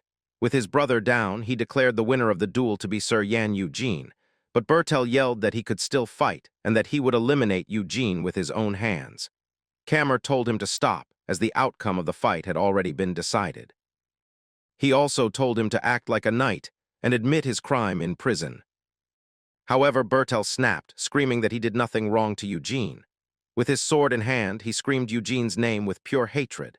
He blamed Eugene, saying that if he had not been there, none of this would have happened, and he never would have suffered this humiliation if Eugene had never shown up. Eugene then stared him down, and a blue light glowed in his eyes. Suddenly, Bertel's body stopped moving, and he did not understand why. He wondered why his body would not obey him and what was going on. The knight's armor then began to crumble, and he started to panic. Eugene said he should have taken the last chance his brother gave him. With a final, devastating blow, Eugene finished Bertel once and for all. Part and Rabin remained silent, watching the scene without a word. Eugene then turned and walked toward the exit of the castle courtyard. With a look of sadness, Kammer watched his brother's body lying on the ground. Back in the city, Miriam complained that Eugene wasted his first chance to turn someone into a vampire. Eugene asked what she meant, and she said he used the man and then tossed him aside. But Eugene explained that the man was weak-willed and would not have been able to handle the transformation. He said if he had kept him around, the fact that he had become a vampire would have been discovered. Eugene then said he did not seem like the type to spare those who showed their fangs. Miriam called him cold and said vampires are supposed to have countless slaves. Eugene thought that turning weaklings into vampires was just more work than it was worth. He added that if there were someone he genuinely liked, he might consider turning them. Suddenly, someone shouted that a huge commotion had started with Lord Galfredic. Eugene then showed up at the guild, and Priscilla was surprised to see him. Bill Moore greeted him and said he heard about the successful dungeon subjugation. Without wasting any time, Eugene asked what happened to Lord Galfredic. Priscilla went quiet and looked at him with a very serious expression. She explained that 2 weeks ago, the knight took part in a subjugation, and he disappeared alone in a labyrinth within Count Evero's territory. Eugene then immediately headed to the location to investigate what happened. With a determined look, he prepared to search for his old comrade. Once in the city, Eugene entered a mansion and was greeted by a nobleman. The man introduced himself as Lord Jevin Evero and welcomed Eugene. Eugene greeted him, and the lord invited him in to talk. Jevin Evero, the eldest son of the Evero family, seemed quite friendly. He explained that Galfredic's greed led him to enter the upper levels of the labyrinth alone. Eugene repeated his words with a very suspicious look. Jevin confirmed it, saying that, unfortunately, they had not touched that place in over 100 years. Jevin explained that the master of the labyrinth, who ruled the place, resided there. Suddenly, another man appeared and said Galfredic caused trouble for everyone. Jevin then introduced him as Sir Lugitz, a knight from his domain. The man greeted Eugene and said he heard about their duel. With a smile, he revealed that the two of them had something interesting in common because he was the winner of the family tournament and had defeated Galfredic as well. Jevin then apologized and said this only showed how valuable the missing knight was. He then asked if Eugene and the knight shared a deep friendship. Eugene confirmed it with a cold look, and Miriam got annoyed with him. Jevin said he would give Eugene his full support for coming all this way for a friend. He explained that if the search went on for more than a month, they would declare Galfredic deceased. He also revealed that 3 weeks had already passed, and there was no hope left. Eugene stared at the Lord with a serious and determined look, and without wasting time, got up to leave for the labyrinth immediately.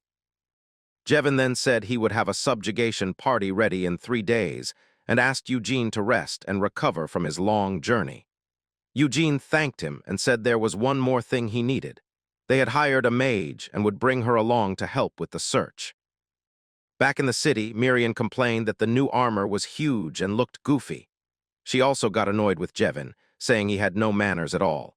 Eugene then thought that there was more than one thing fishy about that story. He remembered that Galfredic was about to receive a title and had no reason to take such a risk. With a smile, the knight had even invited Eugene to come along and make a good impression. Eugene did not understand the change of plans or why he was being tested again. He knew the knight was not the type to risk everything for a moment of greed. Suddenly, a man shouted that the Messiah was coming, getting everyone's attention. He said, "The goddess of victory will descend to destroy the land, as the prophecy says, and the disaster has already begun with animals dropping dead near the labyrinth." Miriam then realized they were talking about Eugene and got confused. The man then yelled for everyone to offer flesh and blood as a sacrifice. He claimed that if they did, the Messiah would descend and save the tainted land. Miriam was annoyed by the scene, and Eugene observed that the city felt wrong. A young man then handed Eugene a flyer and told him to believe, because the gods were angry. Eugene read about the dying animals and the crumbling labyrinth. He wondered if it was the work of monsters and why Galfredic went in alone. Without wasting time, he told Miriam they were heading to the labyrinth right now. He then found a mage and told her that 3 days was too long and they would go alone. Suddenly, the mage said she never thought she would see a vampire in a place like this. Eugene was shocked and wondered how she figured out his true identity. With a slight smile, the mage taunted him further, saying he was just walking around in broad daylight. Eugene became angry and grabbed the mage hard by the throat. Meanwhile, the man continued to shout that the Messiah was coming with a cry of pain. The mage felt Eugene's incredible strength. With his red eyes, Eugene asked how she recognized him so quickly, and he threatened her, saying he would snap her neck if she did not answer. The mage stammered that she would talk, but needed him to let her go. With great difficulty, she revealed it was because of Eugene's blood shadow. Miriam then said the name sounded familiar and seemed to remember something. Suddenly, the fairy screamed as she realized where she knew that name from. Desperate, she yelled for Eugene to stop and not to eliminate the mage because she was a mage and part of the Blood Shadow School. She explained that they were a group of mages who had served vampires for generations. With the force of his grip, the mage ended up passing out in his arms. Waking up, she complained that she could not answer if he did not let go. Eugene then apologized and said he was starting to talk like a villain. The mage then formally introduced herself as Siri Rory of the Shadow School. She revealed that because of the school's nature, they could sense the presence of a vampire. She also revealed she was looking for him at the request of the young master, Jevin. Angrily, Eugene thought he was going to shut Galfredic's mouth when he found him. Serena then revealed she was in the subjugation party when Galfredic vanished. Eugene asked for more details. She explained she needed monster spoils, so she signed up for the subjugation of the Evero Count's labyrinth. Since the place was known for being treacherous, everyone was moving forward with confidence. Suddenly, an earthquake shook the labyrinth and the ground began to tremble. The floor then collapsed and she almost fell, but someone grabbed her at the last second. It was Sir Galfredic, who was guarding the rear of the group at that moment. He saved her but ended up falling into the abyss in her place, into the darkness. After escaping, she heard the others blaming the knight for the earthquake, saying that he opened the gate to the upper levels, causing the whole disaster. Serena said she thought about telling Eugene the truth since he was his friend. Eugene then realized the story was different from what Jevin told him, and he wondered if the Lord lied, or if he got false information from someone. Suddenly, Siri revealed she saw something strange in that moment of chaos. At the bottom of the abyss where the knight fell, she saw a huge eye drawn there. Eugene was surprised, and she confirmed that it was indeed an eye. She also reminded him of the cultists who were handing out flyers in the square, and that the image on the flyer was the same one she saw at the bottom of the abyss. Meanwhile, in a dark place, the cultists worshipped the image of the giant eye. One of them said that the Messiah who would lead them to salvation would soon awaken. At the entrance of the labyrinth, one of the men reported that the provisions were stocked. Lujitz then asked Eugene how he felt about reuniting with his comrade. Eugene replied that he just hoped he did not have to carry a body back. The knight then said Galfredic was not the type to go down easily. Lujitz even laughed and said Eugene had a lot of faith in his friend. Eugene thought that he had wanted to enter the labyrinth sooner, but he needed to keep an eye on that scumbag Lujitz just in case. He knew the knight had survived for 3 weeks and could last another 3 days. Suddenly, a group of Templars appeared and greeted Eugene. They introduced themselves as Templars from the monastery of House Evero and said it was an honor to serve alongside such a pious knight. Miriam had to hold back her laughter, hearing them call a vampire pious. Lujitz was surprised, as it was rare for Templars to take an interest in a knight, and with a smirk, he wondered if Eugene was some kind of vampire paladin. At the entrance of the labyrinth, Eugene called Part over for a talk. They then set up camp, and Eugene told them not to let their guard down. Miriam was fascinated by the place, saying it was overflowing with mana energy. Part said the place was strange and seemed designed for survival. Eugene thought that if the worst happened, he could hide here to survive. Suddenly, Lujitz appeared and said it was the perfect place for scoundrels to hide. Lujitz praised Eugene, saying his skills were impressive. With a smile, he told Eugene not to be so impatient and that the person he needed to trust most right now was himself. Eugene then said that for a mapped-out place, they were having a lot of casualties. Lujic laughed and said, "They are merely sacrifices offered to the labyrinth." Suddenly, Eugene's eyes started glowing red, and to everyone's surprise, a strong earthquake shook the entire structure. Lujic yelled for everyone to hold on as the labyrinth structure began changing. With a smirk, Lujic said the place where Galfredik fell was right here. He then revealed that this zone, where the walls constantly shift, was also the shortcut to the upper levels they were looking for. Serena said that this earthquake was the same one as before. Lujic then stopped in one spot, and Eugene asked where the shortcut was with a malicious grin. The knight said the shortcut was right where he was standing. Eugene then realized it was a trap and braced for the worst. Suddenly, enormous gears emerged and changed the entire layout of the place. Eugene held on to avoid falling into the dark abyss of the cavern and realized it was not a natural earthquake. It was all a trap. Serena then called out to him and pointed at something in the middle of the darkness. With his red eyes, Eugene stared at what was coming toward them.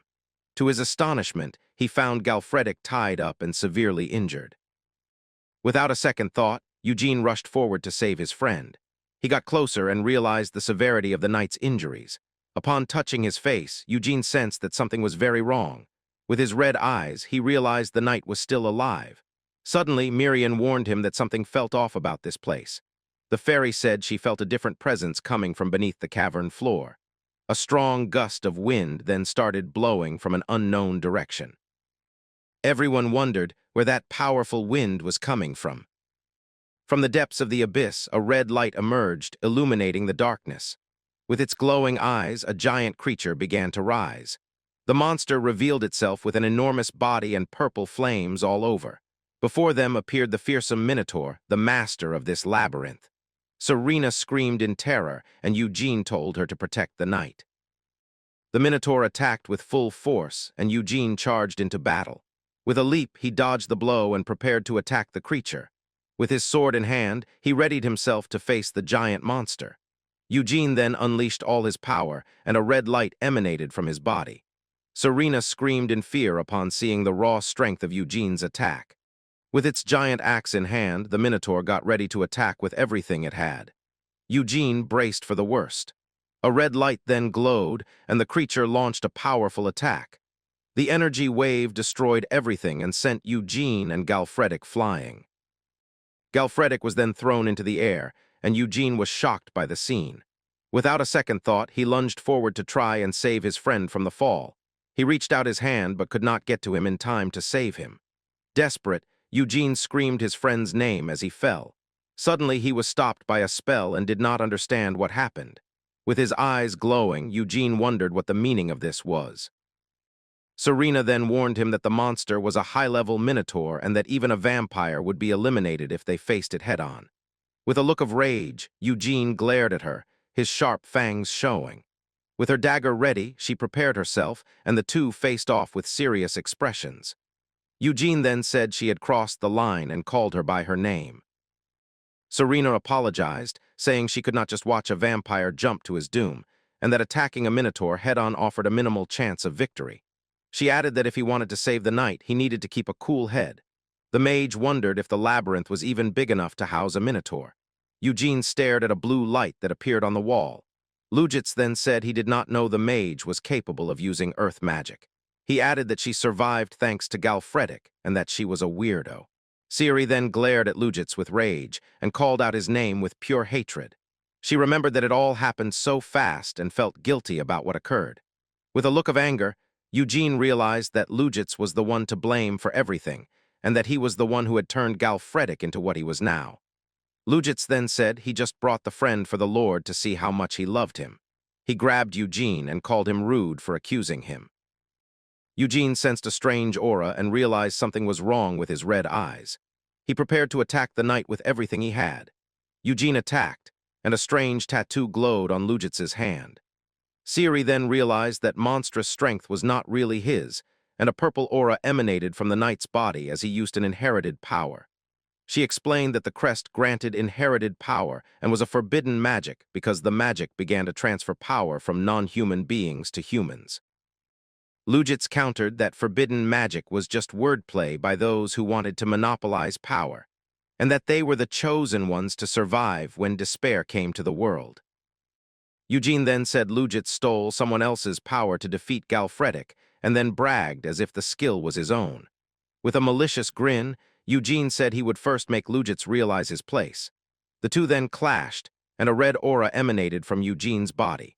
The two energies collided, and a massive explosion rocked the place.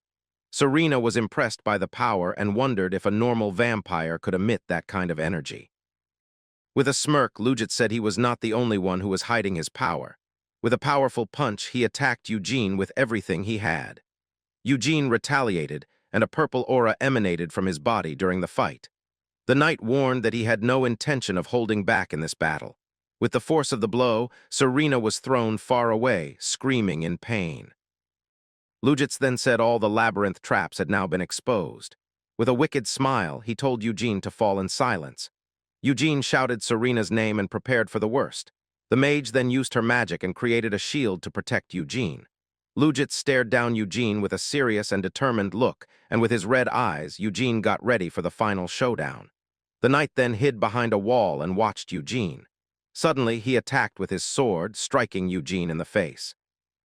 With a cold gaze, Lujits continued to attack without any mercy. With his sword in hand, he prepared for the final blow against Eugene. The knight thought that he had heard rumors of his strength, but it surpassed his expectations. Smirking, he admitted that using Galfredic as bait was the right choice. With a malicious grin, Lujits said the final sacrifice would be offered. Suddenly, Serena's magic circle shattered, and she screamed in pain. The mage then warned that the magic circle would not work here anymore. Serena then asked where Eugene was going, but he ignored her. The mage felt guilty and wondered why she ever got involved in this. Scared, she wondered what kind of horrible inferno this place was, and even thought she should have pretended not to know and run far away. Suddenly, she saw Eugene holding Galfredic in his arms. Eugene was carrying the knight, who was all beaten up and unconscious. He then asked the mage if she could save his friend's life. Eugene glared at Siri and said that was not an answer to his question. Scared, the mage stayed silent, not knowing what to say to him. She then said she would do her best and used her magic to heal him. Miriam appeared and warned that there was no way out of this place. She said the place seemed like the end of the labyrinth, an isolated boss room.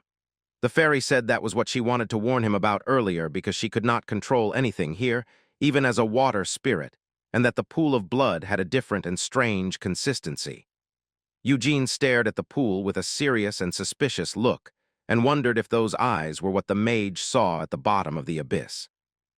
Eugene then asked why she could not control the pool of blood. Suddenly, a blood monster began to form from the pool on the ground. The creature rose and stared at Eugene with an empty gaze. To everyone's surprise, the Minotaur also regenerated and got back on its feet. Eugene told Miriam to find an opening for them to escape. He faced the giant monster and prepared for the battle to come. Siri continued to heal Galfredic, who was still unconscious. With his red eyes, Eugene decided he needed to immobilize the monster. With his sword in hand, he charged and attacked the creature with everything he had. Eugene used his ability, and a series of red claws appeared. The attack hit the Minotaur dead on, but it did not seem to feel a thing. Eugene continued to attack with all his strength and power. He used his ability again, attacking the monster with claws of blood. Suddenly, his sword broke, and he was shocked by the enemy's resilience. With a serious look, Eugene clutched the broken blade in his hand. The creature prepared to attack, and a yellow light glowed in its mouth. With a swift movement, Eugene dodged the energy blast. With a leap, he closed in on the monster for a close-quarters attack. Eugene landed a powerful punch on the giant creature's face. With another leap, he prepared to attack the Minotaur with all he had. He realized that a normal sword could not even scratch the monster. With his hand glowing red, he decided he would make do with what he had. He created a new blade of blood and prepared for combat. With his new weapon in hand, Eugene faced the creature seriously. He charged and used a blood spear to attack the Minotaur. With a quick move, he dodged an attack and prepared to counter. He continued to fight, exchanging a series of blows with the creature. With his fangs bared, Eugene attacked the monster with everything he had, but the Minotaur hit him with a punch, sending him crashing into the wall. The creature then attacked with its weapon, and the floor shattered from the impact. Eugene was thrown far away and slammed into the cavern wall. With a determined look, he got ready for round 2 of the fight. Siri tried to wake up Galfredic, who remained unconscious on the floor, and asked him to wake up because his friend was in danger and needed help. Eugene realized the mage was right, and that he could not win because the high-level monster was on a completely different level of strength. Suddenly, the creature glared at him with a look of pure evil and got ready. Eugene cursed and braced himself for the monster's final attack. With all his power, he used his ability, and a series of claws emerged. He was caught by the enemy's blow, which riddled him with holes. Siri screamed Eugene's name and prepared for the worst. All battered, Eugene glared at the monster with a look of rage. He then remembered the powerlessness he felt for over a decade. With his blood claws, he attacked the Minotaur with everything he had. But he wondered why he was feeling more pain than before. With a scream of agony, Eugene was slammed onto the cavern floor. Beaten down, he prepared for the giant creature's final blow. Lying on the ground, Eugene watched the scene with an empty gaze and wondered why he was fighting so hard to save his friend, and why it was hurting even more than last time. Galfredic then woke up and saw Eugene down and covered in wounds. With a look of surprise, he stared at Eugene completely bewildered and wondered why he was risking so much to save him. Serena was shocked after the Minotaur incident as she saw Eugene, who was standing just above a pool of blood. She thought to herself that this was exactly why she had warned him. Even if Eugene was a vampire, there was no way he could defeat something as powerful as the Minotaur, the labyrinth's boss. Eugene had been pierced through the stomach by those giant, rock-like structures. Meanwhile, Serena was sitting right in front of Galfredic, knowing there was nowhere to run. She wondered if she was really going to die as the Minotaur started charging a purple fire attack from its mouth. Serena was disappointed in herself and apologized to Eugene, thinking she had not been a good enough disciple. But just then she heard a familiar voice. It was Galfredic who finally got up despite his critical condition. Serena wondered how this was possible. Galfredic was deeply disappointed in himself because he felt it was his mistake that Eugene had been involved in this. Serena immediately came closer to Galfredic, telling him that after Eugene they were the next targets, so they should run away while they still could. However, Galfredic immediately refused. He realized that Liujits was a son of a gun who had used him as bait to get to Sir Eugene. He realized the brat had been after Eugene from the start, and because Galfredic had gone around saying he was Eugene's friend, he had ended up becoming a burden. Even as Galfredic coughed up blood, he started moving toward Eugene, knowing this was all his fault for being weak. He remembered that their friendship could have ended as quickly as it began, but because of Eugene's inner and physical strength, Galfredic had been impressed and instantly charmed. He did not want to let go of the opportunity to be friends with such a good guy. Galfredic wanted to become someone strong enough to stand by Eugene's side, but now it was all over. Galfredic jumped straight into the attack that was supposed to finish off Eugene. Serena screamed, telling Galfredic to wait and not be so reckless, but the man grabbed Serena and threw her away from the blast radius.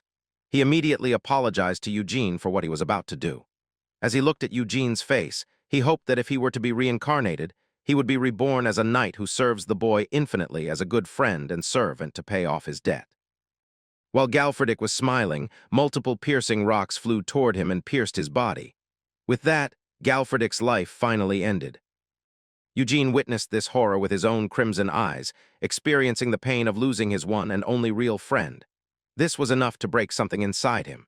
Eugene became enraged as his vampire teeth grew and emerged instantly. A crimson aura surrounded and encircled him completely. It was as if a huge explosion was about to take place. Serena could not believe that Galfredic, an honorable knight, had called a vampire his friend. As this was happening, a transformation took place. Eugene's hands changed and he was clad in black armor as he broke through the rocks that had pierced him. He slowly started to emerge, levitating as if the energy itself was lifting him. He was being healed completely, and his crimson eyes slowly but surely turned black. Even the Minotaur was shocked, unable to penetrate the barrier created by the transformation. In an instant, Eugene flashed through the monster and mercilessly cut off one of its hands, making it incapable of attacking. Eugene landed on the sacrificial altar, revealing his new look in its full glory. A new vampire crown, multiple sharp teeth, and completely crimson eyes. The blood pool started rising toward the sacrificial altar. As the boy looked at his hands, Serena witnessed everything, wondering why Eugene's body was going through such a change. The Minotaur tried to use its other hand to attack, but before it could do so, Eugene's killing intent flared as he jumped toward it. Serena noticed that even the blood puddles in the surroundings were reacting to Sir Eugene, making him completely different from ordinary vampires. Serena let out a nervous, dangerous, but excited laugh as she realized she might have just witnessed something historical, an awakening. As the blood reacted to Eugene, he materialized an energy ball in his hand. Getting ready to defeat the monster in one blow, the energy bubble turned into a blade. Eugene slashed through the air, cutting the Minotaur in half, severely damaging the creature and stunning it momentarily. Suddenly, multiple eyes of the labyrinth started opening. As one of them fully opened, the whole labyrinth started shaking. Serena noticed that the blood level was going down and the area was becoming shallower. The Minotaur screamed in agony, unable to bear the pain from Eugene's attack, but the blood began to heal the monster. Serena was shocked because, even though it was a high-ranking creature, it was healing way too fast. It was as if the ox monster was being actively healed through magic. Its critical injuries were repaired right after the eyes opened, and the blood puddles receded. Serena realized the horror as she saw the Minotaur transforming completely. It was as if the monster was now possessed by some other entity, surrounded by a dark aura. She wondered if the labyrinth was using blood as an ingredient to heal the monster. Meanwhile, Eugene also noticed this and broke one of the eyes of the labyrinth. Blood that had been stored inside started pouring out. Serena saw how frantically the Minotaur started protecting the eye, while Eugene dodged every attack and pierced another. As the eyes were destroyed, the monster felt the pain. It was as if the labyrinth and the monster were connected. Eugene realized that the owner of the labyrinth was not the Minotaur. The hundreds of people who had gone missing and the labyrinth environment itself were designed for the long-term survival of humans so they could be eaten by the labyrinth. The entire labyrinth was the god that the cultists worshipped, and they were sacrificing everyone for it. In the center was a core with multiple eyes. Multiple worshippers of the cult began praying, believing that since their god had awakened, everyone who was filthy would be eradicated. They called out for a messiah to emerge while the vampire continued to fight the monster. Suddenly, a gate opened, and Liujits witnessed everything, telling his dear god to become even more wrathful and run wild with rage. He believed it was time for the god to listen to his prayers. Meanwhile, at the sacrificial altar, Serena noticed that all the blood puddles had been absorbed by the core of the labyrinth. It was activated with a glowing purple energy. The core transformed into a weird-looking monster with a giant eye, emitting demonic energy and dark power. Suddenly, the Minotaur grew wings and started flying in front of Serena. It then crashed through the ceiling and escaped. A high-ranking monster escaping a dungeon was an impossible thing that Serena had never heard of happening. She worried about what she should do, knowing there was a town nearby with innocent people. The water spirit came flying in, happily telling Eugene that she had found an exit. But then she looked up and realized the exit had already been made by the monster. As the place started collapsing, the spirit teleported in front of Eugene, telling him they had to get out of there. But she saw that the boy was enraged. His crown started disappearing as he looked at his good friend, now lifeless but still wearing a smile. The fairy wondered what Eugene was going to do. Eugene was grieving deeply, and even Serena was surprised to see a vampire grieving for a human. Eugene looked into the eyes of the man he considered a true friend. Serena realized that Eugene was someone of noble blood who had hidden his identity. Finally, we see that Eugene was actually going to inject his blood into Galfredick through his sharp teeth, trying to save him. As the scene shifts, we see that it was a crimson moon in the environment, and the Minotaur flew out of the dungeon with insane flashing speeds as he was still possessed. And having flames all around his body, the Minotaur landed onto a cliff and saw the human town nearby as it started screaming with the core also possessing him, signifying the control as it burned all around the edges. The crimson moon was clearly visible to everyone, while the humans were scattered around the place, doing their usual things, unaware of what was going to happen to them. Then we go to a flashback where we see Eugene standing while Serena wondered if the boy had ever heard of the Origin vampires. Because Origins are the highest ranked and most noble vampires, and even when Serena did not know when he first met her. But now she sees it because Eugene possesses the blood of an Origin vampire. And it had one crucial feature because an origin can resurrect someone who recently died to make them their subordinate. This even showed Eugene as he wondered if this was even possible, and Serena was sure that Eugene will know what to do and how to do it. Of course, Eugene knew it. And inside his head was the method that he bit the neck of his target and then gave them his own blood. But if he does that, things don't always turn good because he had done it before. But the puppet's mind could not handle it, and most humans were like that, and even Serena knew it. However, she thought that it might be different for Galfredick, because she had heard from her masters that if a person with good mental fortitude takes in an origin's blood, then they keep their sanity as well as their abilities from when they were human, believing that it was worth a try. But still, Serena noted a problem that Galfredick was an honorable knight, so he might consider everything an insult to be given a second life as a vampire, which would go against his honor. And if that happens, then Galfredick might end up attacking them instead. Serena wondered about what Eugene thought about this proposition, and even the boy knew that he had never told his friend who he was or what his origins were. And there's no way for him to know about how Galfredick feels about vampires. However, he remembered everything and every instance of the friendship they have shared together, and he was sure that this was something pure, and it deserved a second chance even when Eugene did not tell anything to Serena. He knew that there was no other way than to just ask Galfredick after he was resurrected, and as the boy bit his friend, we come back to the present where we see that after the bite happened, something changed inside Eugene as he noticed that instead of him having to take efforts to inject his blood, Galfredick was sucking the blood of the vampire like crazy, and it was going in too quickly, and he cannot even take his teeth out. He was commencing the inheritance ritual. But it was affecting Eugene too, as the subject was turning into the Lord's possession under the ritual of blood. The subject's soul will belong to the Lord, and all of the subject's power shall also belong to the Lord, which was called inheritance. And we see that Galfredick's whole body was rejuvenated with new blood. It was the same thing that was happening while Eugene transformed into a new vampire form, and Serena was witnessing the whole thing all over again. While we see that Galfredick was now having an explosion-like feel with multiple crimson beams shooting through him, and the explosion was so insane that it made a red beam that fired through the sky, shining the whole area like crazy. But on the other hand, the scene shifts to the nearby human town, which was now burning as humans ran away, telling each other to get away from the place. Every human thought that the labyrinth had broken down, knowing that now rumors were everywhere and were wreaking havoc.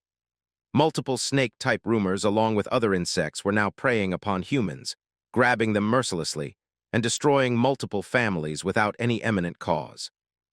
Meanwhile, even the possessed Minotaur was wreaking havoc while a human was running away, but he was too small to escape, and his death was imminent. And all these things and the mayhem caused by the monsters were looked upon by one man who was happy that finally the monsters were there. He was none other than Liujits, who was happy that the moment he received his reward for the sacrifices he have offered to the labyrinth has come.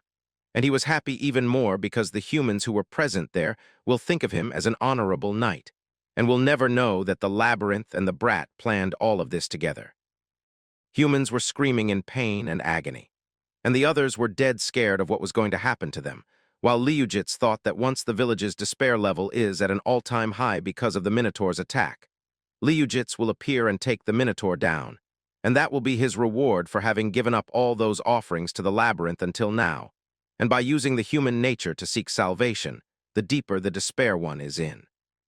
He was planning to become a messiah who saves everyone in the end. So he wanted everyone to die and experience despair more so that he can become a god who saves them all. And then worshipped as a messiah through ages, the scene shifts back and we see multiple flying-type rumors and ancient monsters attacking humans. And one family who was running away was stopped as the female turned around, looking at her child who got knocked down by a rock at the wrong time, and a wolf-type rumor was going to attack them and eat them as a whole. But then suddenly, as the wolf monster jumped onto them, a streak of light like a flash went through the wolf monster several meters away. And on the face of it was actually our boy who was visible for mere seconds. And then got away insanely fast. Eugene grabbed the mouth of the wolf monster, crushing all the teeth without any efforts. And we see that now Eugene was targeting the other parts to finish the wolf immediately. The mother was shocked, while the boy was happy to be saved as he saw his new hero, who they don't know is actually a vampire now. Eugene was posing like a literal hero, as his new look was revealed with an insanely cool-looking armor and overall cool-looking shot, which was not so cool for Liujits, who wondered about how Eugene was able to survive, and what he was doing outside the labyrinth, thinking that the Minotaur must have absorbed his blood and became stronger. But now Eugene was right in front of him, and he wondered about how this was possible because he had offered him as the last sacrifice. So he was sure that Eugene was dead. Now Liujit's mind was going crazy as he wondered about how the boy is alive, and here right now wondering if he suddenly became stronger on the brink of death, or something else, knowing that if that is true, then he wondered if Eugene was even human to begin with, but then was interrupted by our boy, who turned towards the brat. Wondering if Javin even knows about the fact that Liujits was the one who caused all this mess to begin with, and even when the brat was shocked, the boy was smiling, telling him that it does not matter now, because he is going to pay the price for his sins right there. And just as Eugene said so, someone else with crimson eyes appeared right behind the brat, ready to sever his head. Somehow, Liujits reacted at the exact time and dodged the place as the whole building collapsed due to the impact of the attack, and somehow Liujits was even more crazy, laughing like a maniac. And as the dust cleared, we see the familiar face, as the man behind the dust wondered if Liujits has missed him. And we see that it was the new and all-powerful Galfredik who told Liujits that it is time for him to get back at the brat. For humiliating him in the tournament, telling the brat to make sure that he's ready to pay the price of having tricked him over in the past, opening his eyes, which was now a vampire's, as the cool man called out the brat as the heretic Liujits. The scene shifts again, and we see a huge monster clashing with Eugene, while all the other humans run away, knowing that the monster is not targeting them. Eugene fights the Minotaur-like monster at insane speeds, fully aware that he must stop it from harming innocent civilians. At this moment, the vampire does not care about anything else except fighting. Using his sharp claws, he slashes into the monster's tough hide as if it were butter, even damaging the eye that had possessed the creature. As the monster screams in pain and agony, the humans finally realize that someone is fighting that behemoth. Seeing a knight clad in dark armor with glowing red eyes, everyone realizes that this is none other than Sir Eugene, who has come to protect their village. The humans rejoice, believing they have been saved by their savior as the knight fights for them. Someone among the crowd declares that they are wrong. Sir Eugene is not just a knight, but their true messiah, sent by the heavens for humanity's salvation. As Eugene continues fighting the monster, many humans begin to believe that the rumored prophecy is real, and that the descent of a messiah is taking place. The scene shifts back to the battle. Eugene does not miss a single strike, repeatedly targeting the Eye of Possession, controlling the monster, knowing it is the creature's weakness.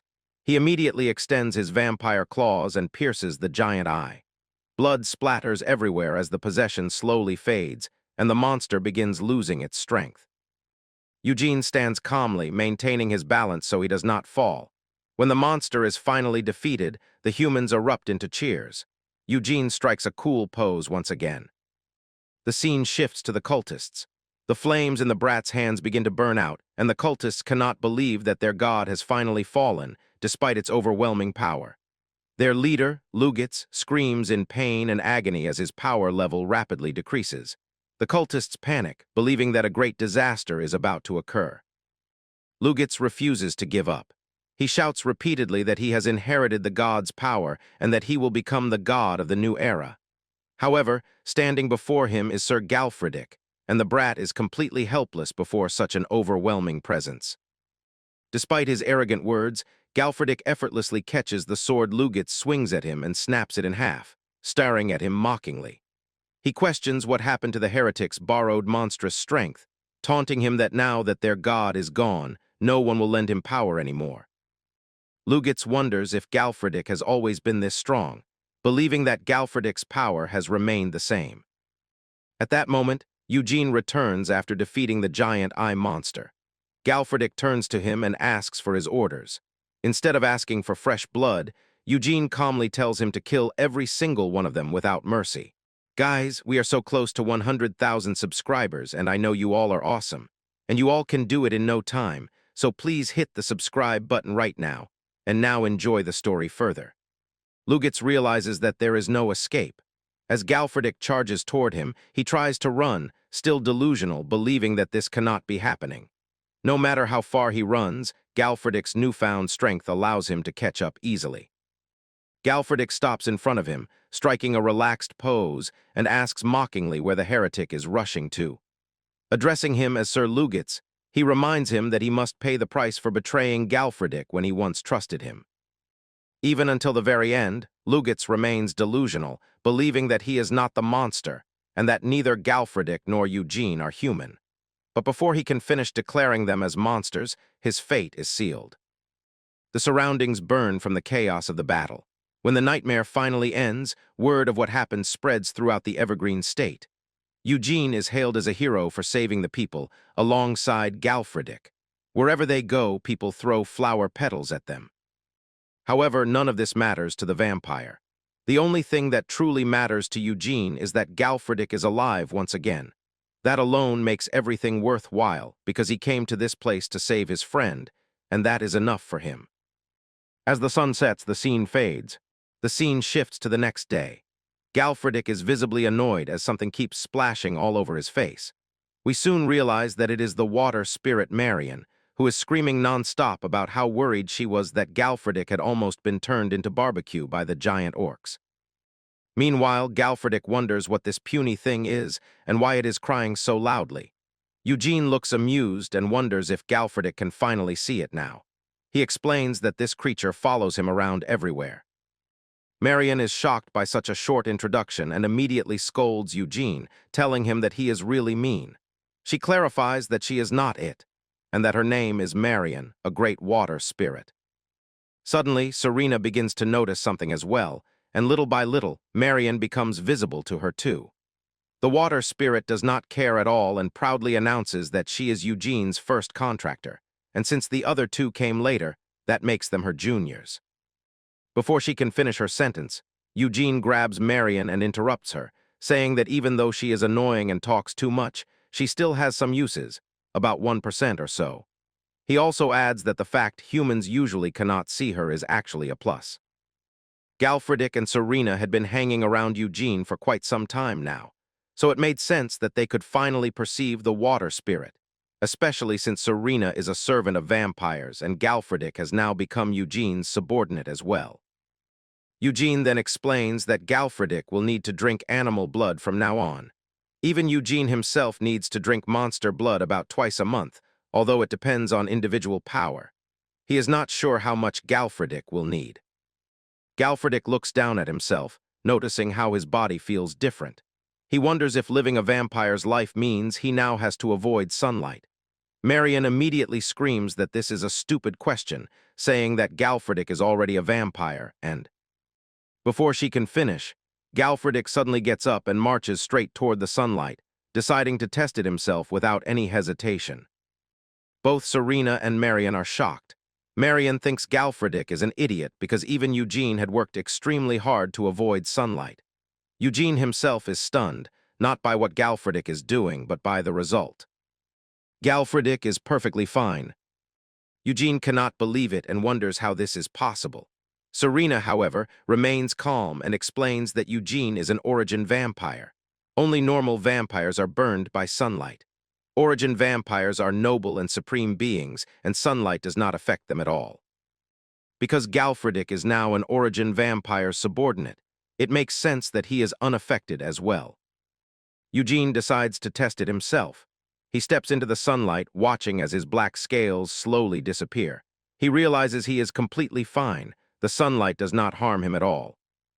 Now Eugene feels completely useless, wondering why he worked so hard to avoid sunlight all this time when it never affected him in the first place. Galfredic places his hands on Eugene's shoulders and laughs, reminding him that Eugene once mentioned something about being part elf or something similar. Now that Galfredic understands the truth, he finds it hilarious. That also explains why Eugene always wore a hat during the day and rejected Galfredic's dual requests in the mornings. Eugene tries to explain that he was only doing what he thought was best. But now that Galfredic knows Eugene no longer has a reason to refuse, he challenges him to a duel once again. However, when Galfredic tries to call Eugene by name, he finds that he cannot say it. Serena then explains that a subordinate cannot speak the name of the vampire whose blood they received. From now on, Galfridic must address Eugene as master. Galfridic is confused and annoyed, calling it nonsense. They are friends, and friends should be able to call each other by name. But Serena calmly explains that this is a cardinal rule, and there is no way around it. As Eugene watched Serena and Galfridic bickering, he was reminded of a flashback. He remembered the moment when he had explained to Galfridic that he was no longer human, and that this was the only option to save his life. Eugene had done everything he could to save Galfridic, but from now on, there would be many restraints and dangers surrounding Galfridic's life. In fact, Eugene had even thought that it might have been better if the man had remained dead. Even so, if Galfridic felt that Eugene had betrayed him, he could still choose not to follow the vampire. After all, it was Eugene alone who had decided to resurrect Galfridic without obtaining his consent. But as Eugene finished speaking, Galfridic's voice steadied. He told Eugene that it was upsetting to hear such things because Eugene was his friend. He said that he did not care whether Eugene was human or not. What mattered was that Galfridic liked Eugene and that Eugene had saved him. With a smile, Galfridic asked if Eugene really thought he was an idiot, someone who would forget the favor of his savior. He added that even if he had to become Eugene's subordinate, that was completely fine, because it meant he could stay by Eugene's side forever, without fail. The memory faded, and the scene returned to the present. Galfridic was still complaining loudly about how he could not even call his friend by name anymore. Serena wondered why Galfridic kept getting stuck on the same issue, even though she had no authority over the cardinal rules herself. Eugene simply smiled. He jokingly wondered if he should sew Galfridic's mouth shut so that he would talk a little less. Suddenly, Galfridic remembered something. He asked Eugene about what he had done with the blonde man and the black-haired man. Hearing this, Eugene replied that he had already ordered them to carry out something quietly without drawing attention. Now, Eugene was wondering whether they had managed to pull it off successfully, without his direct involvement. As the scene shifts, we see that a letter of thanks has been sent to Lord Eugene from the monastery. Lord Jevon explains that, thanks to Lord Eugene, they were able to root out a heretical faction within the monastery. The Templars had been illegally using half-demon magic stones to raid labyrinths, and in the process, expand their heretical group. Eugene had realized this and dispatched mercenaries to arrest them. During this, Eugene explained that, as far as he knew, Templars were people who acted according to the will of the gods. So the fact that they had volunteered for labor and subjugation was highly suspicious, especially when unsettling rumors about the end times were spreading throughout the territory. Eugene wondered what divine will could have driven them to join a subjugation force. Hearing this, Jevon was shocked, which was quite evident on his face. However, he soon calmed down and sat on a cozy-looking couch. Jevon told Eugene that the Lagrange Monastery was sponsored by the Evergrove family and had been operated quite devotedly. But if the blasphemous faction had gone unnoticed until the end, then the reputation of the Evergrove family could have been severely damaged. On behalf of the Evergrove family, Jevon extended his gratitude to Eugene, explaining that the respect people held for him within the territory was reaching the skis. He urged Eugene to accept their praise and welcome it. Hearing this, Eugene reacted neutrally, telling Jevon that he was glad he could help and deciding that they should be on their way. Jevon remained seated, and in a serious tone, he congratulated Eugene on Sir Galfridic's safe return, saying that he was truly relieved Eugene's close friend had come back unharmed. However, even as Jevon smiled from a distance, a closer look revealed how serious and devastated he truly was. As the scene shifts, we arrive at a bar where many people were drinking and congratulating Galfridic on his safe return. They had already heard the grim rumors surrounding his survival, and many believed that Galfridic would never come back. The man thanked everyone who had believed in him, saying that it was because of them that he had made it back alive. He added that returning with his limbs intact was largely thanks to the help of his master. The other mercenaries could hardly believe that Galfridic would now call Eugene his master every time. As Eugene sat at the same table celebrating, many people expressed their desire to work under him as well, wishing to serve Eugene as their master. Eugene immediately refused, even though it felt a bit cruel. Sir Galfridic Ecker drank as much beer as he could, but soon realized that it started tasting unpleasant. He understood then that he truly had developed a vampire's tongue. Suddenly, Laban noticed that Galfredic's eye color was different from before and asked if something had happened inside the labyrinth. Realizing how perceptive Laban was, Galfredic smiled and grabbed him by the neck, praising him for following Partak this time and looting the monastery neatly. He wondered aloud if Partak had exaggerated his own contribution a bit. Everyone burst into laughter upon hearing this. Laban told everyone that he was a proper mercenary now and that no one should look down on him. This only caused even more laughter. Partak then said that Eugene uncovering the truth behind the monastery was truly astounding, nodding that when the report came in, even Jevin had looked visibly shocked. Hearing this, Eugene himself became curious about what exactly had surprised Lord Jevin. He wondered whether the monastery had sent the letter out of pure gratitude or if Lujitz had simply been used as a scapegoat. Eugene then explained that he had allowed things to play out in a way where only Lujitz was targeted. He had also ordered everyone to loot only the Templars and never to loot the abbot. This had been a carefully thought-out plan. If they had looted the entire monastery and tarnished the Evergrow family's honor, the family would have focused on Eugene's interference. But by leaving a small opening from the family's perspective, all they needed to do was cut off one man, Lujitz. And if that happened, the only person who would move was Lord Jevin himself. Eugene told Partak that they needed to leave Evergrow territory that very night and do so quietly, because things were about to become chaotic. As the scene shifts, we see someone riding a magnificent black horse, wearing a majestic cloak, moving through the forest. Other figures were chasing the group. There, Laban warned everyone that they were surrounded and asked what they should do. Meanwhile, one of the pursuers spotted a man riding a black horse, wrapped in a black leather robe, and thought it perfectly matched Eugene's description. He knew that although Sir Lujitz was a criminal, he had still been a territory knight whom Lord Jevin cherished deeply. Because Lujitz was killed by Galfredic, Lord Jevin was unable to personally pass judgment, and he mourned the matter greatly. Because of this, the incident went beyond merely offending Lord Jevin. It was equivalent to staining his honor. Taking responsibility for this, the pursuer thought that he would definitely scar Eugene's pretty face.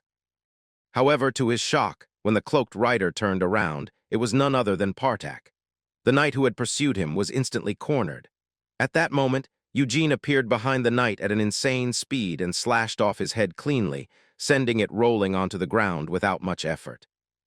Eugene then told everyone to stop right there, and everything froze instantly, shocking the pursuers who had been chasing them. Because of the sudden commotion, the covering cloth of the carriage flew away, revealing that it was not filled with goods, but instead packed with all the mercenaries Eugene had at his disposal. The pursuers panicked and tried to regroup to the rear, but this failed as well. Another caravan appeared from behind, led by Galfredic, who arrived with a cool new look and pose. Smiling confidently, he told them to try escaping if they could. Riding his horse, Galfredic stunned everyone with his striking appearance and declared that they were the ones who were now surrounded. Partak captured all the knights who had come to slay Eugene, while Eugene stood calmly before them. Galfredic dismounted and told his master that it was an excellent tactic, praising how his sportsmanship had become cleaner. It was as if Galfredic had always believed that saber swordsmanship was best suited for mounted combat, and he wondered when Eugene had learned such a skill. Eugene turned around and replied that he had learned everything from Galfredic himself. Rather than being shocked, Galfredic took it as a compliment, blushed slightly, and wondered when he had ever taught Eugene something like that. It was then revealed that the moment Eugene's blood was injected into Galfredic's body, all the skills and experience Galfredic had accumulated over the years were transmitted into Eugene's mind. At the same time, Eugene heard a voice whispering in his ear, telling him that kin belonged to their lord.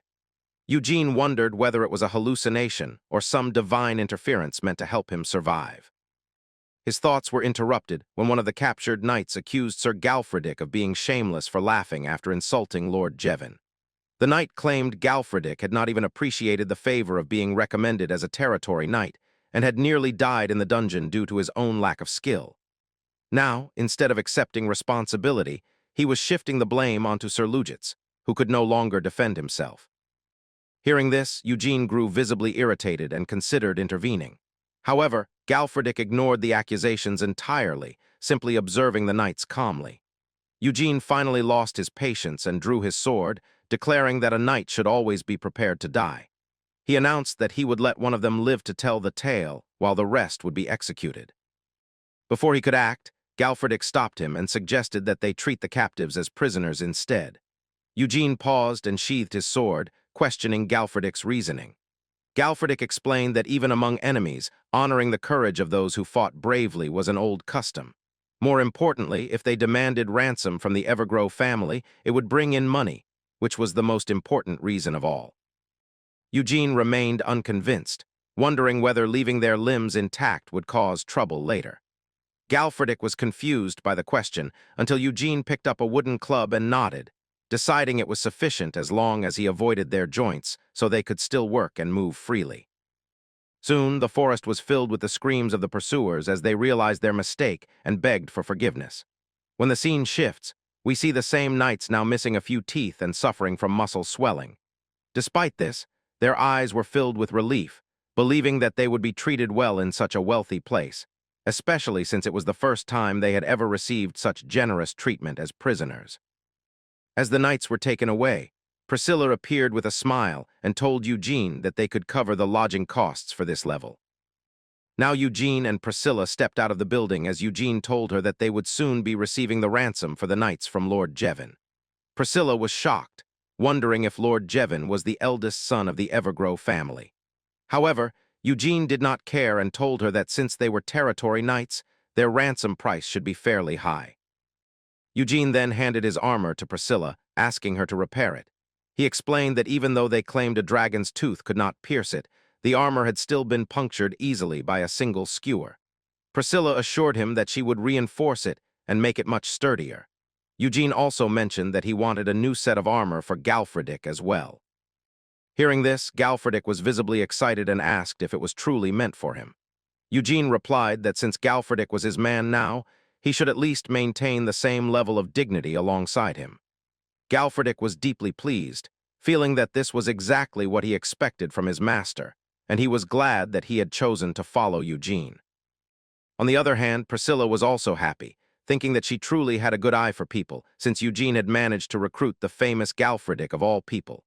Considering that Eugene brought in plenty of valuable byproducts every time, a few suits of armor were nothing to her. There was no reason for her to skimp on customer benefits, especially since she was confident that with skills like Eugene, he might one day achieve the impossible. Priscilla then turned around and asked Eugene if he had decided on his next destination. Eugene explained that for the time being, he planned to focus on clearing the advanced zones of the tunnels.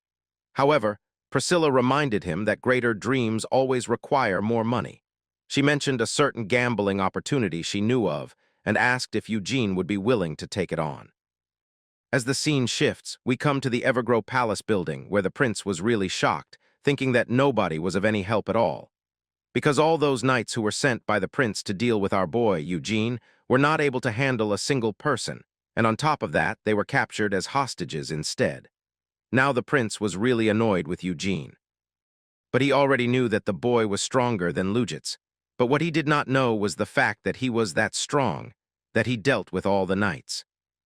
Now the prince was cornered, wondering if he would simply leave things like this, because Eugene was the man who had killed the prince's own territory knights. But then the prince turned around and looked at the map of the continent, and something clicked in his mind as he started searching frantically everywhere. As he realized that Eugene had come under the Pai Lin Trading Company's recommendation, Eugene's next destination would also be a demon realm that had been contracted with the same trading company. So the remaining option on the map was the imminent destination. As the prince started searching for the demon realm portal, he began smiling devilishly, knowing that it was obvious where Eugene was headed. It was called Felia of the Karlsbagan Peninsula. As the scene shifts, we see that Eugene and Galfridic, along with the others, were traveling on a giant ship that was sailing through the waters. Galfridic told Eugene that Karlsbagan had no influence from the central church at all, and that the marquis named Archai, who ran the peninsula, turned out to be a cult member. But he fell from power because he became too desperate, and the whole peninsula was now in a really complex situation because of it. Eugene was shocked, wondering if what his friend told him was true. And Galfridic continued that even the Bishop of Karlsbagan ran away as soon as the rule collapsed, and the whole populace lost their trust in the higher-ups.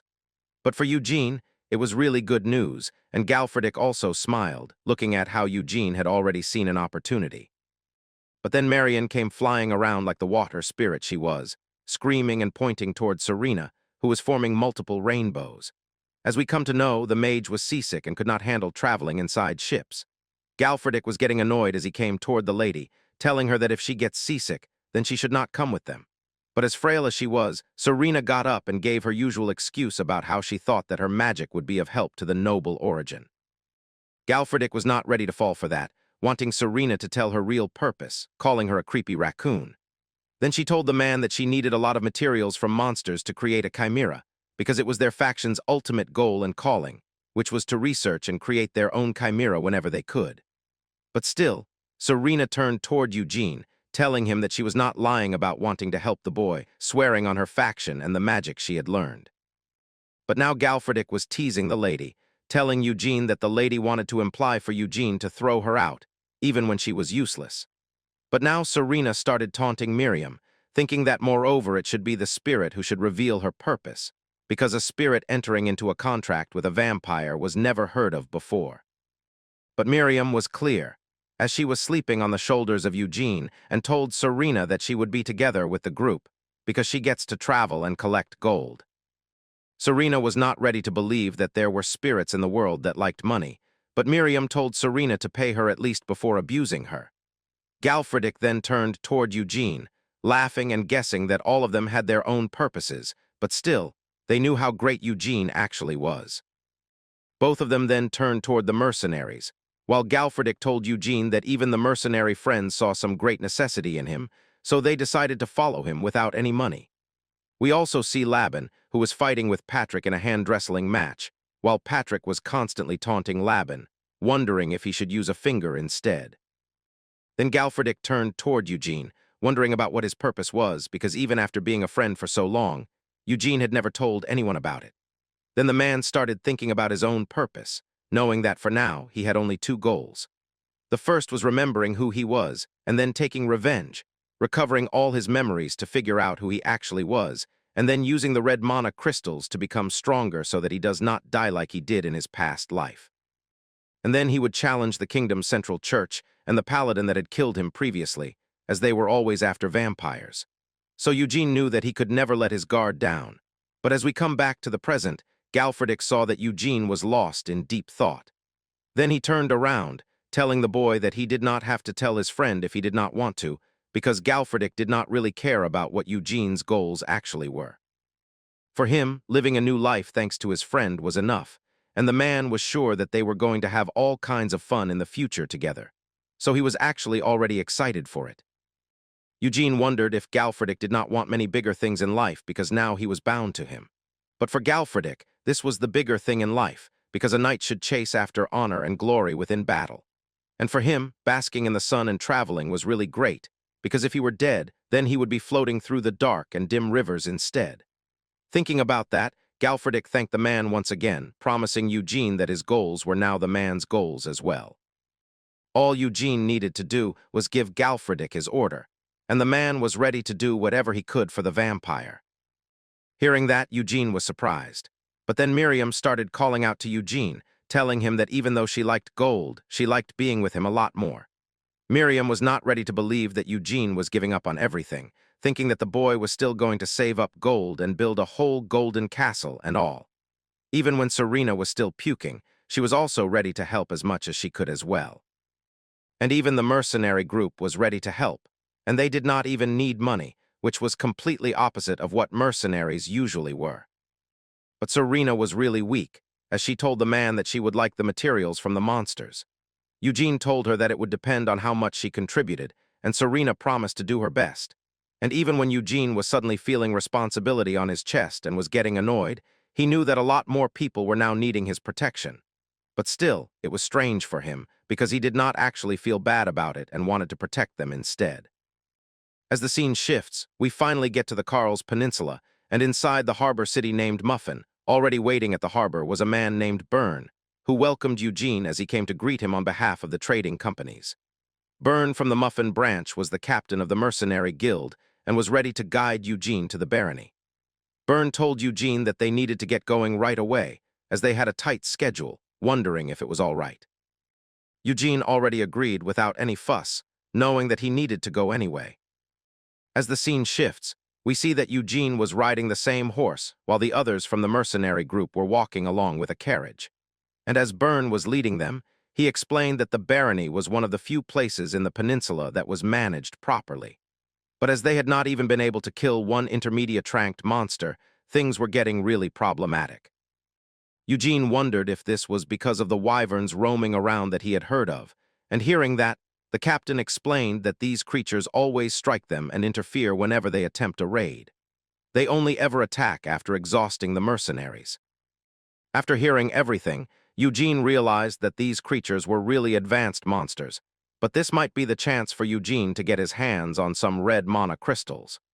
Byrne suggested that Eugene pay his fees if he came across bandits instead, but the boy wondered what these creatures had to do with bandits. The man was not saying anything, as he remembered the higher-up from the trading company, who had told the captain that Priscilla was the one who was sending that night, so he should not ever get on his nerves. After looking at Eugene, the captain thought that he was obviously a spoiled noble, but he could not say it out loud. He thought that he could not have Eugene dying to a bandit when the boy had not even gotten to the location yet. Instead, Byrne thought that Galfredick was really strong, but he believed that Eugene was most likely one of those typical nobles who used someone as talented as Galfredick to take all the credit. The captain thought for a little while and then answered that his goal was to clear the demon realm, not the bandits. After this answer, Marion straight up told Eugene that she was not liking the man. But then suddenly, Eugene looked in front of them and stopped the horse from moving forward. He observed for a long while as everyone else wondered what it was. Then Eugene calmly called out to Galfredick, asking him to give the boy a spear.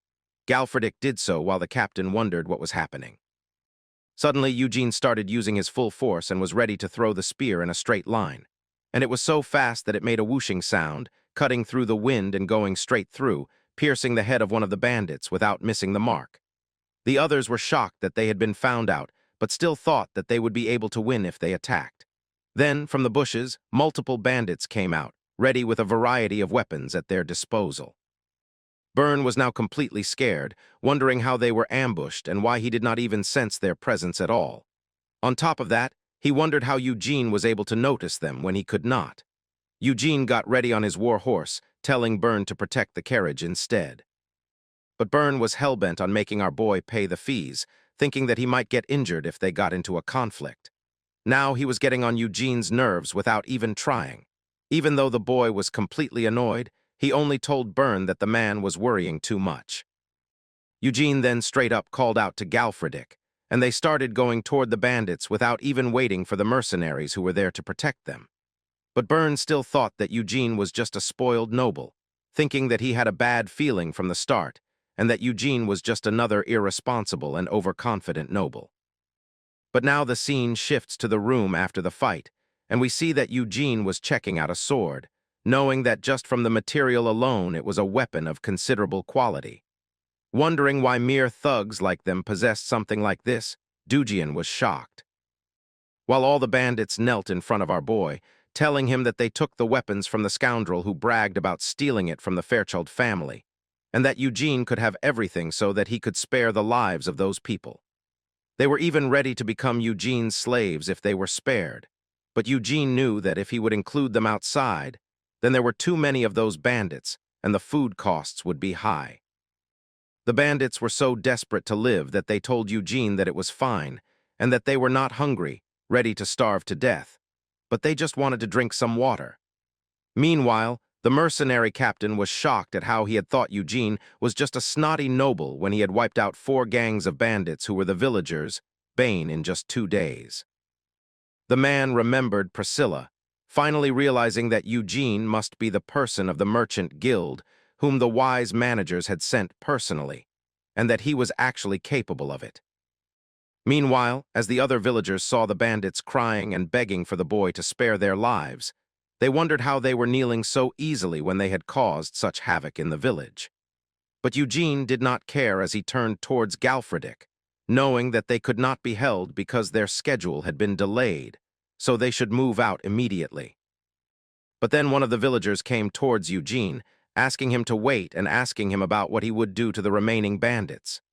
Eugene wondered what they meant, But the villagers asked the stupid question about whether Eugene was there to protect them, because they thought that Eugene was going too. But hearing this, our boy was quite shocked, wondering what stupid nonsense they were talking about. But Galfridic immediately caught the intention of the villagers, asking them if they wanted his master to become the village's lord. The chief of the village knelt down in front of Eugene, telling him that their village truly needed a person like our boy to protect them. But hearing that, Eugene was now annoyed, as the mercenary guild captain wondered if they had not dealt with all the bandits on the way there. But just then he realized something and saw an opportunity, thinking that it was a once-in-a-lifetime chance to live as a subordinate of an outstanding knight, calling out to Eugene and wondering if he could say something. Eugene was annoyed, so he was impatient, but the man started speaking that the bandits that Eugene had subjugated were a well-known force in the vicinity, but Eugene had mostly killed them or captured them as slaves. But Eugene did not see any problem in that. And even the water spirit wondered what was going on. But now the mercenary captain explained to our boy that the surrounding villages and the region were a cave without roar and a mountain without tigers, meaning that there were no dangers around. In other words, if Eugene wished, then he could immediately become the lord of the territory. Hearing that, Miriam was really excited and started leaking water from everywhere, suggesting to Eugene that he should become a lord if he was getting a chance, because there was no harm in having power and status. Even Eugene thought that after becoming a lord, the power could help him keep the central church in check. And as the most important thing to him was the red magic stone, he wondered if the position of the village lord was worth diverting resources from searching for it, because he would get it from the hunts anyway. But just then we see Laban, who came inside the door and opened it, frantically telling Eugene that they had a big problem to take care of. Partak also came inside, informing Eugene that the bandits they had captured as slaves had stolen horses and then escaped. A few of those bandits had hidden metal pieces in their mouths, and it helped them in cutting their ropes. And when they attacked all at once, Laban, who was bringing them food, got hurt and was wounded badly, wondering if they should pursue the bandits. And Eugene was thinking about something, asking Partak if he was hurt too. But then Partak checked himself, knowing that he was fine and it was just a scratch on the back of his hand, and that mostly Laban had lost a lot of blood. But before the man could even finish the report, Eugene was already angry, his veins bulging from his face, as he angrily wondered how some mere bandits dared to hurt his mercenaries, deciding to not let them live at all. Even when Laban was gravely injured, he wondered why Eugene was having a sudden shift in mood or if it was just his imagination. And we see Galfridic, who came in new armor, telling his master that he was ready too. But this time Eugene told him to just stay and guard the village and to tell the village chief that he would accept the offer of lordship. So now Galfridic had to take care of the injured. Galfridic happily agreed to whatever Eugene told him, calling him master, but then wondered if Eugene should be called a lord. Now, as the boy was going, his cool cape was flying by imaginary winds, as he declared that they were going to pluck out weeds like those bandits by their very roots. The scene shifts to the night, and we see that suddenly one of the village areas was burning in intense flames. The villagers were trying to calm the fire down by throwing water at it. But then we see a group of bandits who were happy, as they heard when they were captured that Eugene and the others were going to the Philia ruins to catch a wyvern. And as they were from Murray, they would either finish the subjugation and leave immediately or die along with the wyverns. One of the bandits was really happy after thinking about that, telling his subordinates that they should take back Paranan village once the Black Knight leaves. But suddenly some of the villagers came closer to the bandits, wondering who these people were and if they were the ones who set the church area on fire. But these bandits were actually so arrogant that they wondered if the Black Knight had killed the bandits who were present in the village, making the normal villagers lives good again. The villagers wondered what stupid thing the bandit was pouting about, but then the brat declared that they were the masters of the villagers now. And from now on they were going to take the heads of anyone who displeased them. The brat attacked one of the villagers and heavily wounded him while telling the others that once they take the mountain silver mine, then it will be all over. But then his whole face was grabbed like a toy by lethal-looking claws, and inside Ahmed, as we see Eugene, who was present behind the man, wondering what silver mine they were talking about. Now Eugene had already realized why the Carlsbeggen Empire was a mess, because there was a reason behind the bandits swarming in, and it was due to the silver mine. Now the main brat behind this was finished, and everyone else was shocked as the Black Knight was finally back in the village. Eugene was not able to comprehend, while he looked like a true devil, how the bandits were so shameless that after shedding blood for so long and fleeing with tails between their legs, this was as far as they had got. Wondering if this was their true level, knowing that it was truly foolish of the bandits to try something like this. Meanwhile, the bandits wondered how Eugene had gotten all the way there, and many of them started running away. One of them was begging Eugene once again, thinking that this time he would get forgiveness, giving assurance to Eugene that this time they would surely surrender. But before the word was even complete, his head popped like a strawberry and red liquid was all over the ground. All the bandits were killed one by one as Eugene started using his insane speed to catch up with fast horses. And now all the bandits were able to see death in their own eyes, as they realized that this time they had awakened a true monster by coming back. Even before they could say a word about apologizing, their throats were cut, and it was all over. As the man finally grabbed a sword and took it out of one of the bodies, he turned around, looking at the church which was burning. But then he came closer to the villagers, telling them not to be afraid, because he was the one and only knight Yan Eugene, and the trash who had tried to conquer the village no longer existed. So now the villagers had no reason to be afraid, and they could rest from now on, because Eugene was sure that he was going to protect the village. But just as the boy was saying so, something behind his head pierced through the air, and just before it was going to touch Eugene's head, the boy caught it, realizing that it was just a simple arrow. But it was launched with such velocity that Eugene only knew one thing: the arrow came from the forest. And even Miriam was now having a strange feeling about this, because she was sensing an intense aura from the forest, like a high-level monster from the demon realm. She wanted Eugene to be careful, while the boy got ready with his two swords still hanging on his back. As the boy started running deeper inside the forest, he saw a silhouette inside, and the silhouette was actually disappointed because this was already marked as his hunting ground. So the man was revealed with a crossbow as he insulted Eugene, calling him a stupid, unscrupulous lowborn roamer, as we see that this man was also a vampire in a white suit, as he was looking more royal. But Eugene immediately clashed with the man and got ready to fight.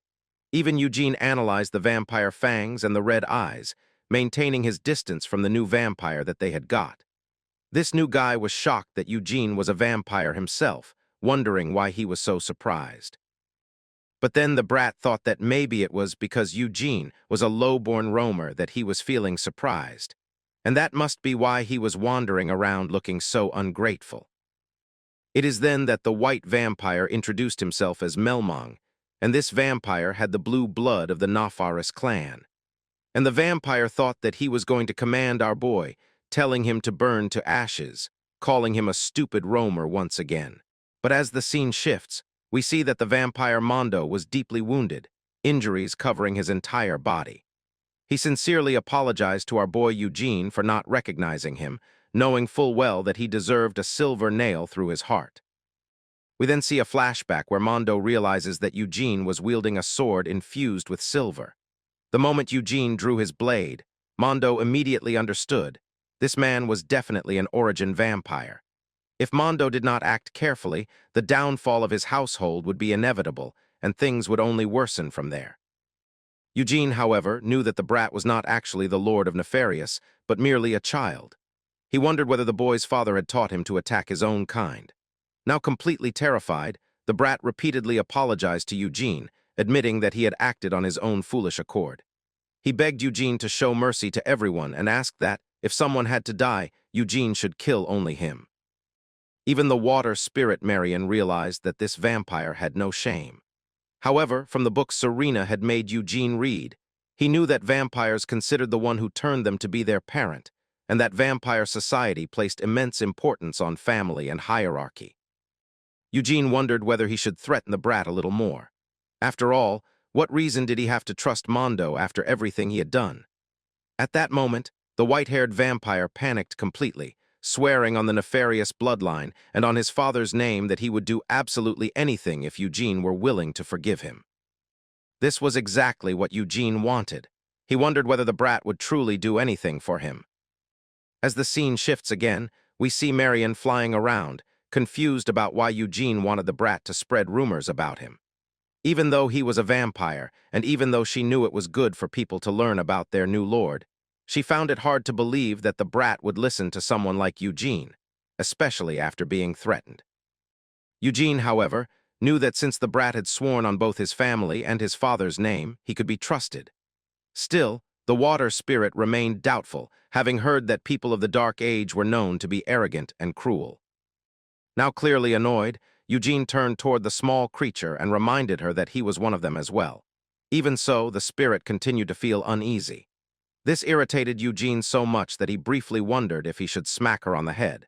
Instead, he explained once again that unless the brat had a death wish, he would do everything Eugene told him. Even the spirit admitted that she expected nothing less from Eugene, given how cruel he could be. Suddenly, the mercenary leader called out to Eugene, saying that they had almost arrived and asking whether he could see the castle ahead.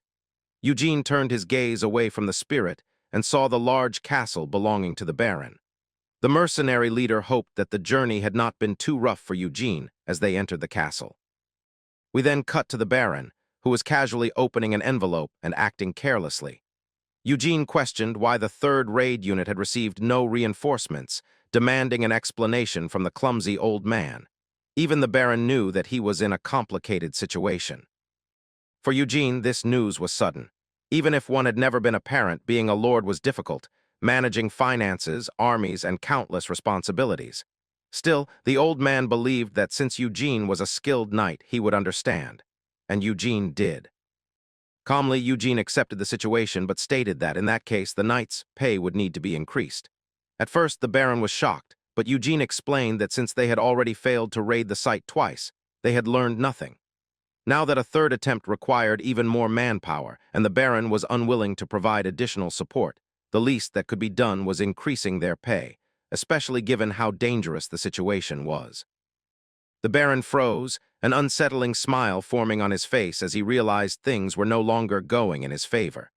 Still, he burst into hysterical laughter, complimenting Eugene for being as bold as everyone had claimed. In the end, he agreed and called for the butler, who handed him an important-looking document. The Baron declared that he was willing to offer half of the mana crystals along with the monster loot, asking Eugene if that would suffice. Hearing this, Eugene smiled and accepted the contract, complimenting the Baron for being as generous and kind as people said he was. The old man then asked if Eugene could begin tomorrow. Eugene agreed, and the Baron promised to arrange a guide for him and prepare the annex, which would assist him going forward. Hearing that, the boy bowed in front of the Baron, thanking him. But as Eugene turned around, there was a suspicious look on his face. Galfredic and the others followed closely behind him. Meanwhile, the Baron's expression slowly turned displeased. As the scene shifted, we saw Partek, who wondered how the meeting had gone. Eugene told him that even he didn't fully understand how he managed it, since the Baron had refused to provide additional reinforcements. Partek was shocked, wondering how they were supposed to subjugate the area without them. Eugene told him not to worry, explaining that they were being paid more instead. Partek felt that this was unfair treatment. Galfredic grabbed Partek by the shoulders, telling him not to worry, since the master had already decided. He reminded him that the mercenaries were here because they trusted Eugene's skill, and with Galfredic present as well, there was nothing to be anxious about. Partek then made one thing clear to Galfredic: he had never doubted Eugene. After that, they left the Baron's castle and began heading toward Felia. As the scene shifted again, we saw multiple people watching Eugene and his group leave, realizing that they must be the third raid unit. Many thought they didn't look very dependable. However, someone in the crowd recognized the knight in black armor as the one from Marin, thinking that Eugene looked incredibly cool. Still, since Eugene was an outsider, the boy believed that he might not be well informed about the wyverns. On top of that, Eugene's team had the same number of people as the second raid unit. The boy knew that they would have had a higher chance of success if they had more manpower. Even if the knight was strong, it still felt impossible, and the boy had a bad feeling about it. Yet he wasn't ready to give up. Taking one last look at Eugene, he dropped his gear on the ground and ran toward him at full speed, calling out for him to wait. Even the water spirit noticed someone shouting. Eugene stopped and turned around, wondering who it was. The boy shouted that he had something important to tell Eugene and that it would only take a minute, asking if the knight could spare a moment. As the scene shifted back to the Baron's castle, evening had fallen. Inside, someone slammed a blood-drenched bag onto the floor. It was a knight who had hunted something. When the Baron asked what it was, the knight explained that they had caught a rumor near the castle and had brought back the part that the Baron would clearly appreciate. The Baron looked puzzled at first, then told the knight that he was the most loyal subordinate he could ever ask for. It was then revealed that the hunter had killed trolls, their lifeless bodies stuffed inside the bag. The Baron then called for the fatty, summoning him for a more urgent matter. He needed someone killed, someone who had insulted him. We learned that the Baron was planning to kill Eugene, referring to him as the knight in black armor who led the third raid unit that had just left. Even the hunter was shocked, but the Baron wore a demonic smile. He believed Eugene would likely die in the demon realm anyway, but if he somehow survived, the hunter was to wait outside and kill him immediately. The knight grew furious, wondering how anyone could dare insult the Baron. Knowing such an offense could never be forgiven, he agreed to carry out the execution for the old man. The Baron burst into laughter, pleased with how dependable the knight was, and opened a box filled with gold coins. He believed this was an opportunity he couldn't let slip, especially when someone was offering an additional 100 gold coins if Eugene died during the mission. Even though the letter was anonymous, it was clearly from Jevin Evergrow, who could not hide his resentment toward Eugene. And since the Baron benefited from it, he didn't care at all if a knight from foreign lands died on his territory. Then we come to know about the Philia's ancient site rulers, who were none other than the Vabhavs. The domain where they resided was an open area, which was extremely advantageous for those who could fly. On top of that, these creatures controlled the Harpies to weaken raid units before attacking, which would lead to massive losses in resources if people were not properly prepared beforehand. However, there were ways to counter this, and Eugene knew this clearly. He was clever enough not to leave the raid unit alone, because even the Harpies were never left alone. That was why Eugene needed to plan accordingly. He ordered the soldiers to sharpen logs just after the entrance. As Eugene turned around and checked the progress, Galfredic called him Master, informing him that they were done. About 40 people were capable of combat. Galfredic had picked out the men who were good fighters from among the captives who had sworn loyalty, while the weaker ones were assigned as porters. Some of these people wondered if they were being treated as bait, but Serena and Partek reassured them that this was not the case. They explained that the formation was meant to protect Serena and the equipment for the later plan. Galfredic then turned around and looked at the base they had constructed. It had turned out quite well, considering it was built in such a hurry. Even Eugene smiled, telling everyone that since they were ready, they would camp at the same spot for the night and head into the site once the sun rose. As the scene shifted, we saw Eugene, Galfredic, and the others riding their horses while surveying the area.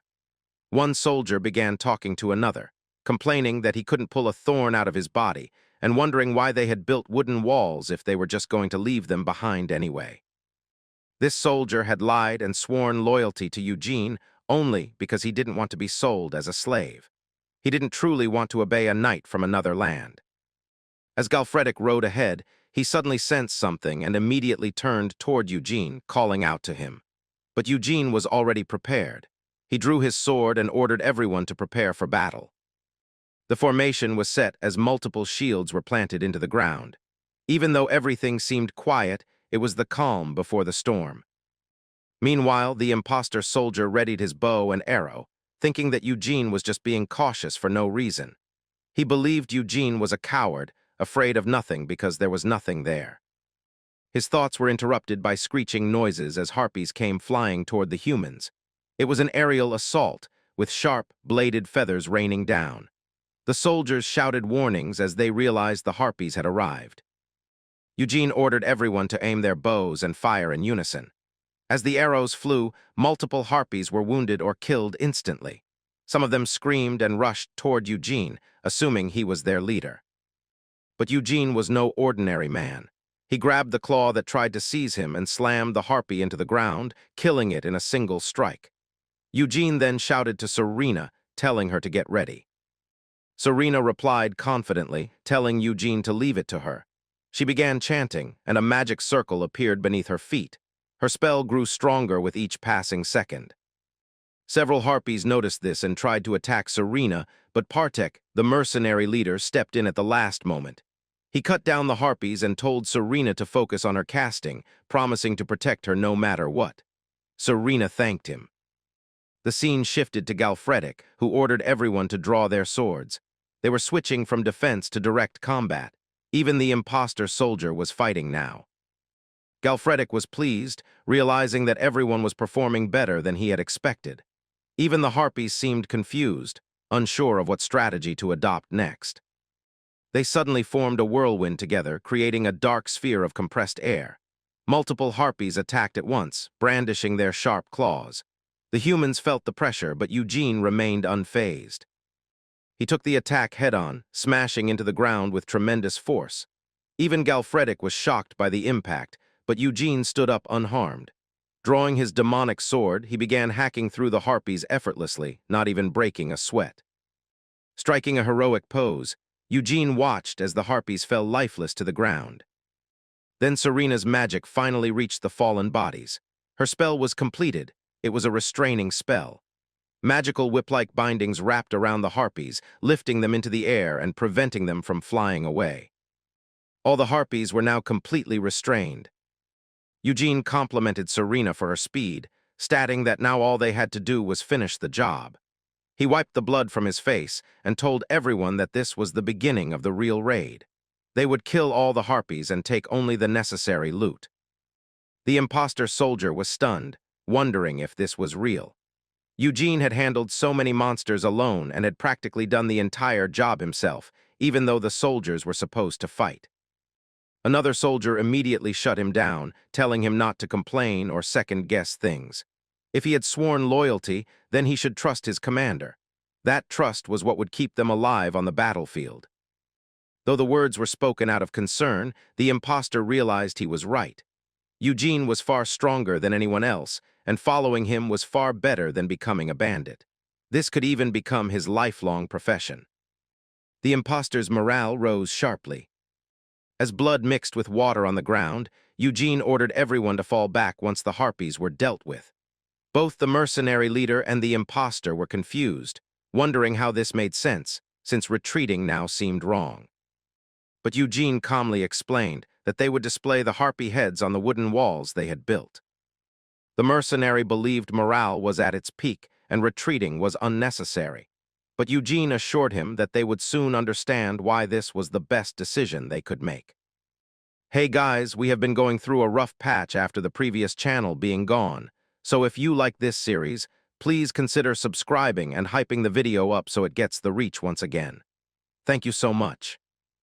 As the scene shifts to the rocky surveillance area, we see the wooden fencing the soldiers had constructed, forming a clear defensive path. A few soldiers stood nearby, still unable to believe that they were already being ordered to fall back. To them, life was all about timing, and this was the moment to push forward while they still had the upper hand.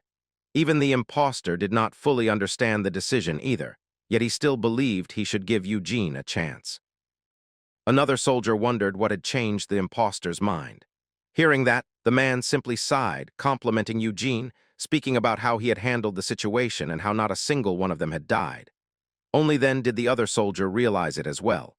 The imposter continued, saying that even though they had killed more than 100 of those men, not one of their own had been hurt.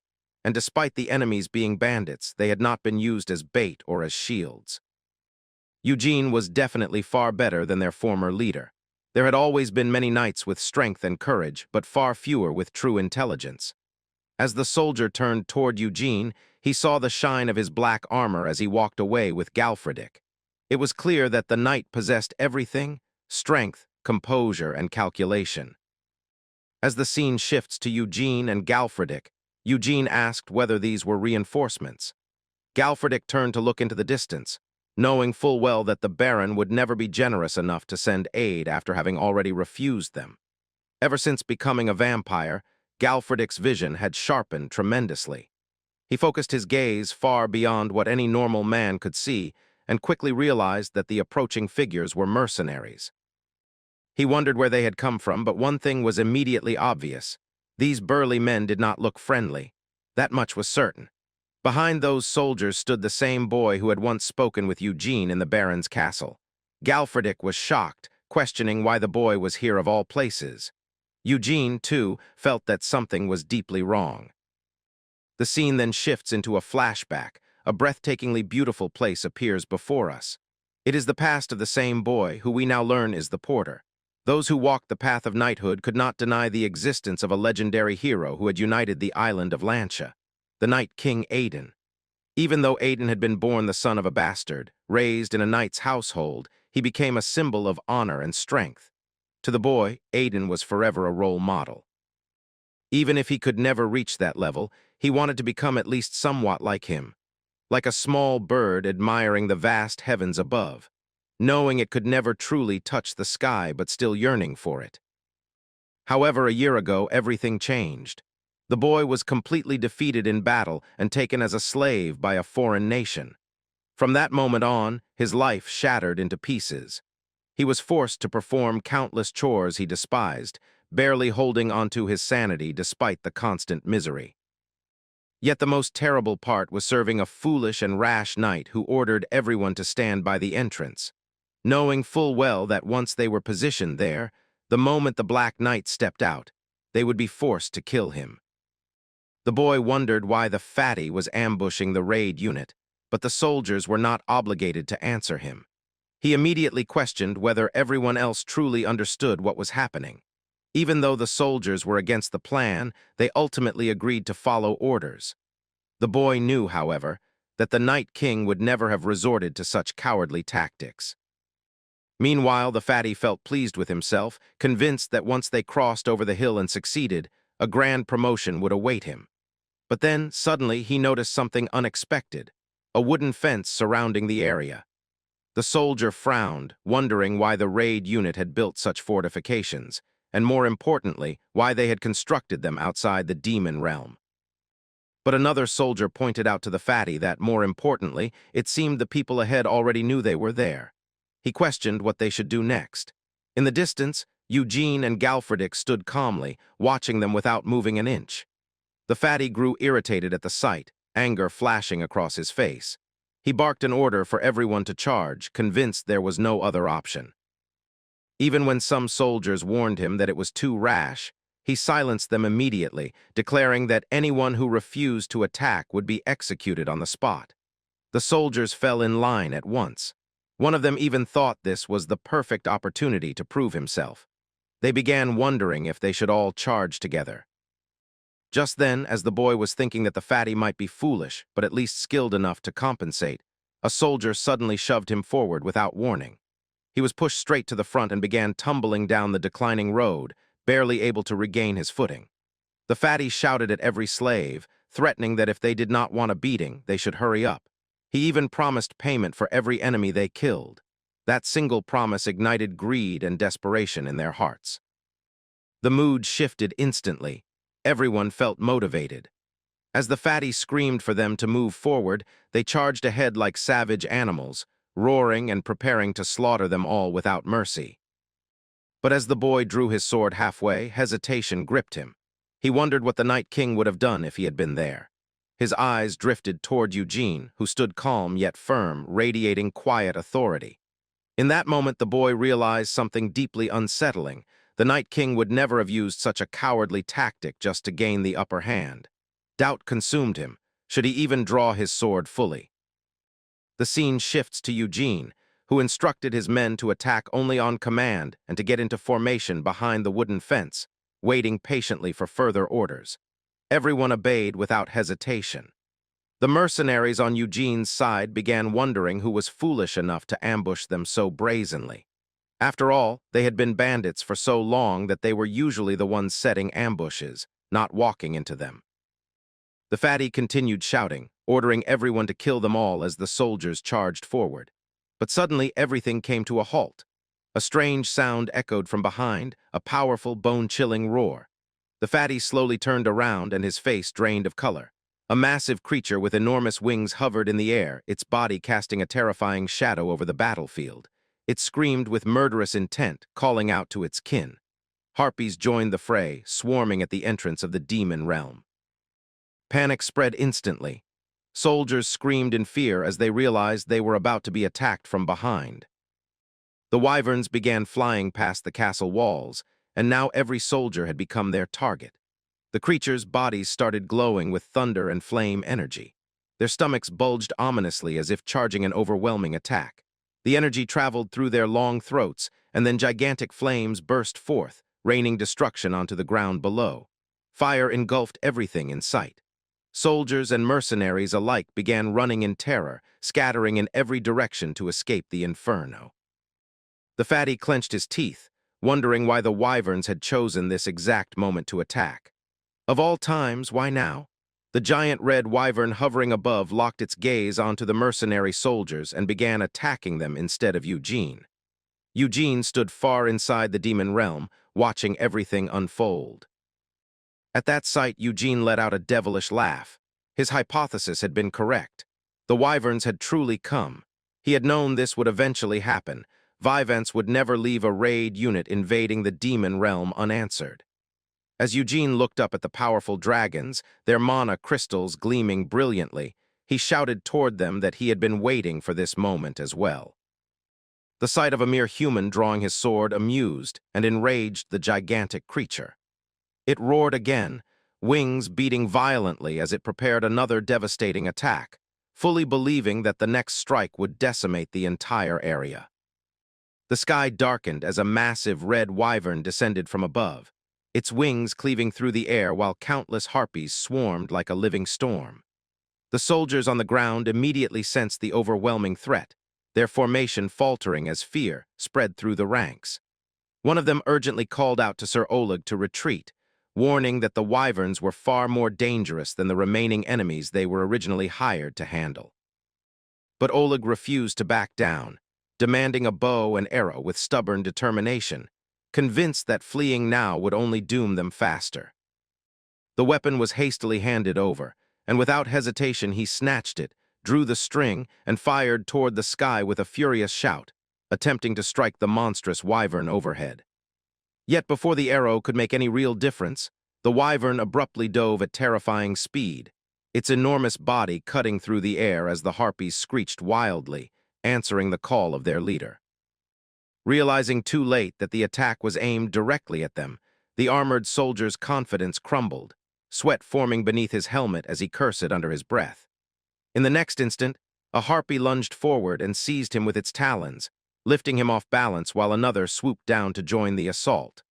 A nearby swordsman rushed forward immediately, yelling in rage at the harpies as he swung his blade to rescue his comrade from being torn apart. The battlefield quickly devolved into chaos, and in a moment of sheer panic, the captured soldier blurted out that he was terrified of birds, leaving his ally momentarily stunned at such an absurd confession during a life-or-death struggle. Harpies continued descending in waves, forcing the frontline troops to raise their shields while shouting for everyone to move and keep firing as the sky filled with winged shadows. Watching the situation unfold from a distance stood Eugene, his long black hair swaying gently while his crimson eyes remained calm and observant. Beside him was Galfredick, the red-haired archer who carefully analyzed the battlefield. He noted that the wyverns were intentionally keeping their distance, acting cautiously despite their ferocity. Still, he concluded that no matter how clever they appeared, they were ultimately just beasts driven by instinct, and the struggling soldiers below were proving quite useful as distractions against the harpies. Galfredick slowly raised his bow, his expression sharpening with focus as he remarked that the wyverns did not seem eager to descend any time soon. Drawing the string back with steady confidence, he calmly stated that regardless of how smart they tried to be, they were still merely wyverns at heart. In the next instant, he released a barrage of arrows that streaked across the sky like flashes of light, tearing through the air toward their massive target. The wyvern roared in fury as the arrows struck, twisting violently midair while harpies shrieked and scattered around it. Though wounded, the creature did not fall. Instead, its eye burned with rage as it called for more harpies, sending an even greater swarm diving toward the soldiers below. Archers on the ground desperately fired upward while shouting that the wyverns must have summoned reinforcements, as the sky became completely filled with screeching monsters. The troops struggled to maintain formation, their voices trembling as they admitted they could not hold on much longer and begged for orders. At that moment, Eugen quietly spoke Galfredic's name, his crimson eyes narrowing with purpose. Hearing that single call, Galfredic's lips curved into a confident smirk as he understood exactly what was being asked of him. He declared that a single strike would be enough. Without hesitation, he leapt into the air, drawing back a specialized spear-like arrow with flawless precision. The projectile shot forward with explosive force, slicing through the wind before piercing the wyvern's body and blasting it downward toward the earth. A thunderous impact shook the battlefield as dust and debris erupted across the ground. For a brief moment, the soldiers stared in stunned silence, wondering if the monster had finally been slain. One of them cautiously asked if the attack had done the job. But the answer came immediately. No. Through the smoke, the wyvern's eye snapped open once more, glowing with fury as it unleashed a deafening roar and prepared to retaliate. Eugen instantly warned everyone to move aside, realizing that the battle was far from finished and that the true clash was only just beginning. Before anyone could celebrate, the wyvern suddenly opened its jaws and unleashed a blazing torrent of fire straight toward the battlefield. The soldiers froze in horror, shouting in panic as the scorching breath tore through the air like a blazing storm. Flames engulfed the ground and forced everyone to scatter, while the wyvern roared triumphantly, refusing to fall so easily. Galfredic immediately realized the situation had worsened and called out to Romary, asking if he could restrain the creature just like he had done with the harpies earlier. Romary gripped his staff tightly and nodded with determination, ready to attempt it despite the danger. However, the wyvern's gaze suddenly shifted, its glowing eye locking onto him as if it understood their plan. Romary hesitated for a brief moment, confused and alarmed, just as the massive beast lunged forward with its jaws wide open. He panicked, screaming in disbelief as he wondered if the monster could actually comprehend their words. Fear overtook him, but before the wyvern could devour him, Eugen suddenly moved. His eyes sharpened with killing intent, and in a single instant he leapt forward, intercepting the attack even as blood splattered across his shoulder from the force of the impact. The others shouted in shock, calling out that Eugen was injured, but there was no time to worry. The wyvern pressed its assault relentlessly, forcing Eugen and Galfredic to tumble across the ground to evade its crushing jaws. Galfredic urged Eugen to retreat as well, but Eugen stood his ground, calmly facing the enormous maw descending toward him. For a brief moment, silence seemed to fall. The wyvern raised its head, preparing another devastating strike, while Galfredic screamed in panic for Eugen to move. But Eugen did not retreat. Instead, his crimson eyes narrowed, and he suddenly lunged straight toward the monster. Galfredic's heart dropped as he screamed for his master, convinced that Eugen had just sacrificed himself. Flames erupted from within the creature's throat as it attempted to incinerate whatever had entered its body. Then, in the very next instant, a violent explosion of blazing energy burst outward from the wyvern's mouth. Eugen emerged through the torrent of fire, his body cloaked in a radiant golden aura as he drove his weapon deeper into the creature. The blazing attack ripped through the wyvern from the inside, causing it to thrash wildly in agony while blood and fire erupted together. The beast's eyes widened, glowing fiercely before finally dimming as the devastating strike tore through its throat. With a final, anguished roar, the wyvern's massive body collapsed to the ground, crashing lifelessly onto the battlefield. High above, the harpies shrieked in confusion and began to scatter, fleeing now that their leader had fallen. The soldiers looked up in disbelief as the swarm dispersed, realizing that the tide of battle had completely turned. For a moment, no one spoke. Then one soldier cautiously wondered if the wyvern was truly dead this time. From the distance, its body lay motionless, and Galfredick stood nearby, breathing heavily as he watched for any sign of movement. Suddenly, the fallen body stirred slightly, causing a wave of panic, until Eugen emerged from beneath it, covered in blood but very much alive. The soldiers shouted in relief, rushing forward as Galfredick demanded to know what had happened.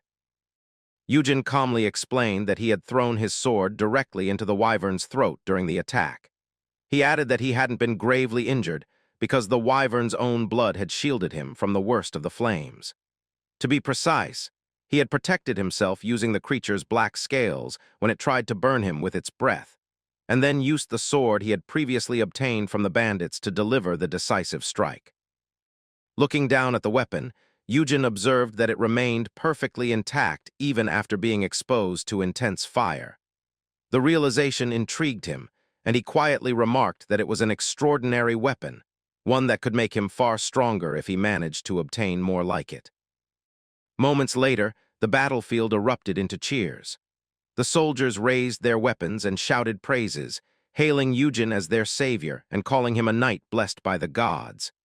Their voices echoed across the field as they celebrated the fall of the wyvern, unaware that for Eugen, this victory was not just about survival, but about the promise of even greater power yet to come. Eugene stood among them without reacting, his cloak still marked with blood from the battle, his calm gaze unchanged as though the commotion had nothing to do with him. Not far away, a surviving armored conspirator watched the scene unfold with a clenched jaw. The plan had collapsed completely. Remaining any longer would only get him captured, so he slowly began to withdraw, intending to escape and wait for another chance in the future. Before he could make it more than a few steps, two men suddenly appeared in front of him, blocking the path. Their expressions made it clear they had anticipated his attempt. The man froze, realizing he had already been caught. Through interrogation, the truth soon came to light. The ambush had been ordered by Baron Beagalan. Rather than keep the matter quiet, Sir Eugene chose to publicize it so that the Palin Trading Company and surrounding nobles would become aware of what had happened. If the Baron tried to deny responsibility, he would only damage his own standing further. Under pressure, Beagalan ultimately admitted his wrongdoing and confessed he had acted out of greed after being influenced by another noble named Jevin. Normally, he would have resolved matters through military force, but opposing a knight capable of defeating wyverns was beyond his ability. Negotiations therefore began. Eugene's first demand was recognition.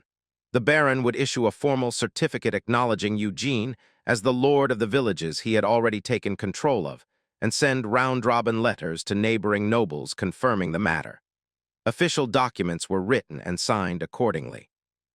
The second demand concerned compensation, payment for the damages caused, compensation regarding Oleg, and 80% of the mana crystals and loot obtained during the ambush, along with several mercenaries from the Baron's castle. Considering the enormous value of wyvern materials, the settlement was substantial. Sometime later, the group traveled along a forest road. Eugene rode ahead on horseback while a young traveler walked beside him. Confirming the boy's name was Luke, he asked about his experience, learning Luke had trained under a knight for a little over 3 years.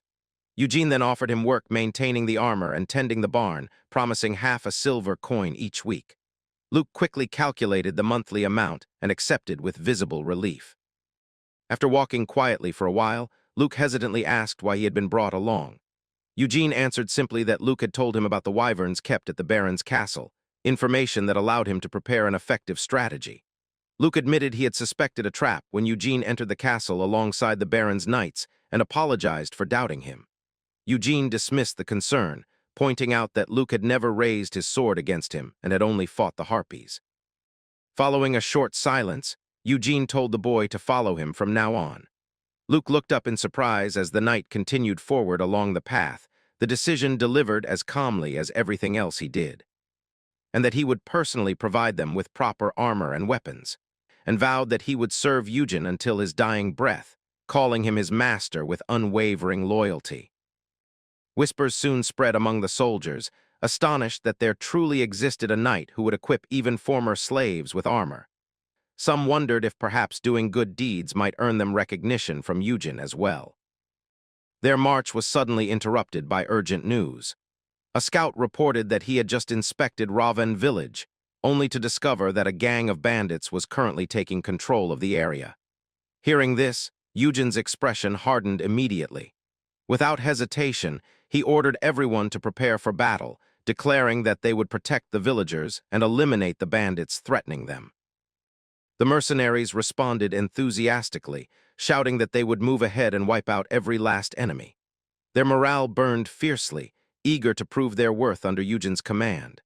Watching them, Galfridic let out a small laugh, noting how passionate they all were. He then teasingly asked Eugen how it felt to be treated like a lord now that so many people were rallying behind him.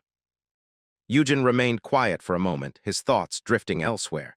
He muttered about Del Mondo, the man he had ordered to oversee the village, realizing that instead of doing his duty, he seemed to have run off. His gaze grew colder as Galfridic noticed the tension in his expression and asked if something was wrong. Eugen gave only a short reply. Soon they rode toward the city of Mofern, the wind rushing past as Eugen led the group forward on horseback with Galfridic following close behind. Upon arrival, Eugen explained that staying at an inn might cause unnecessary attention, especially with a force of over 40 men entering the city at once. Therefore, he decided to escort them directly to his own residence instead. He added that he did not wish to alarm the citizens of Mofern without reason, nor did he want to damage his relationship with the local authorities and merchants. That evening, they were welcomed into an extravagant hall where a lavish banquet had already been prepared.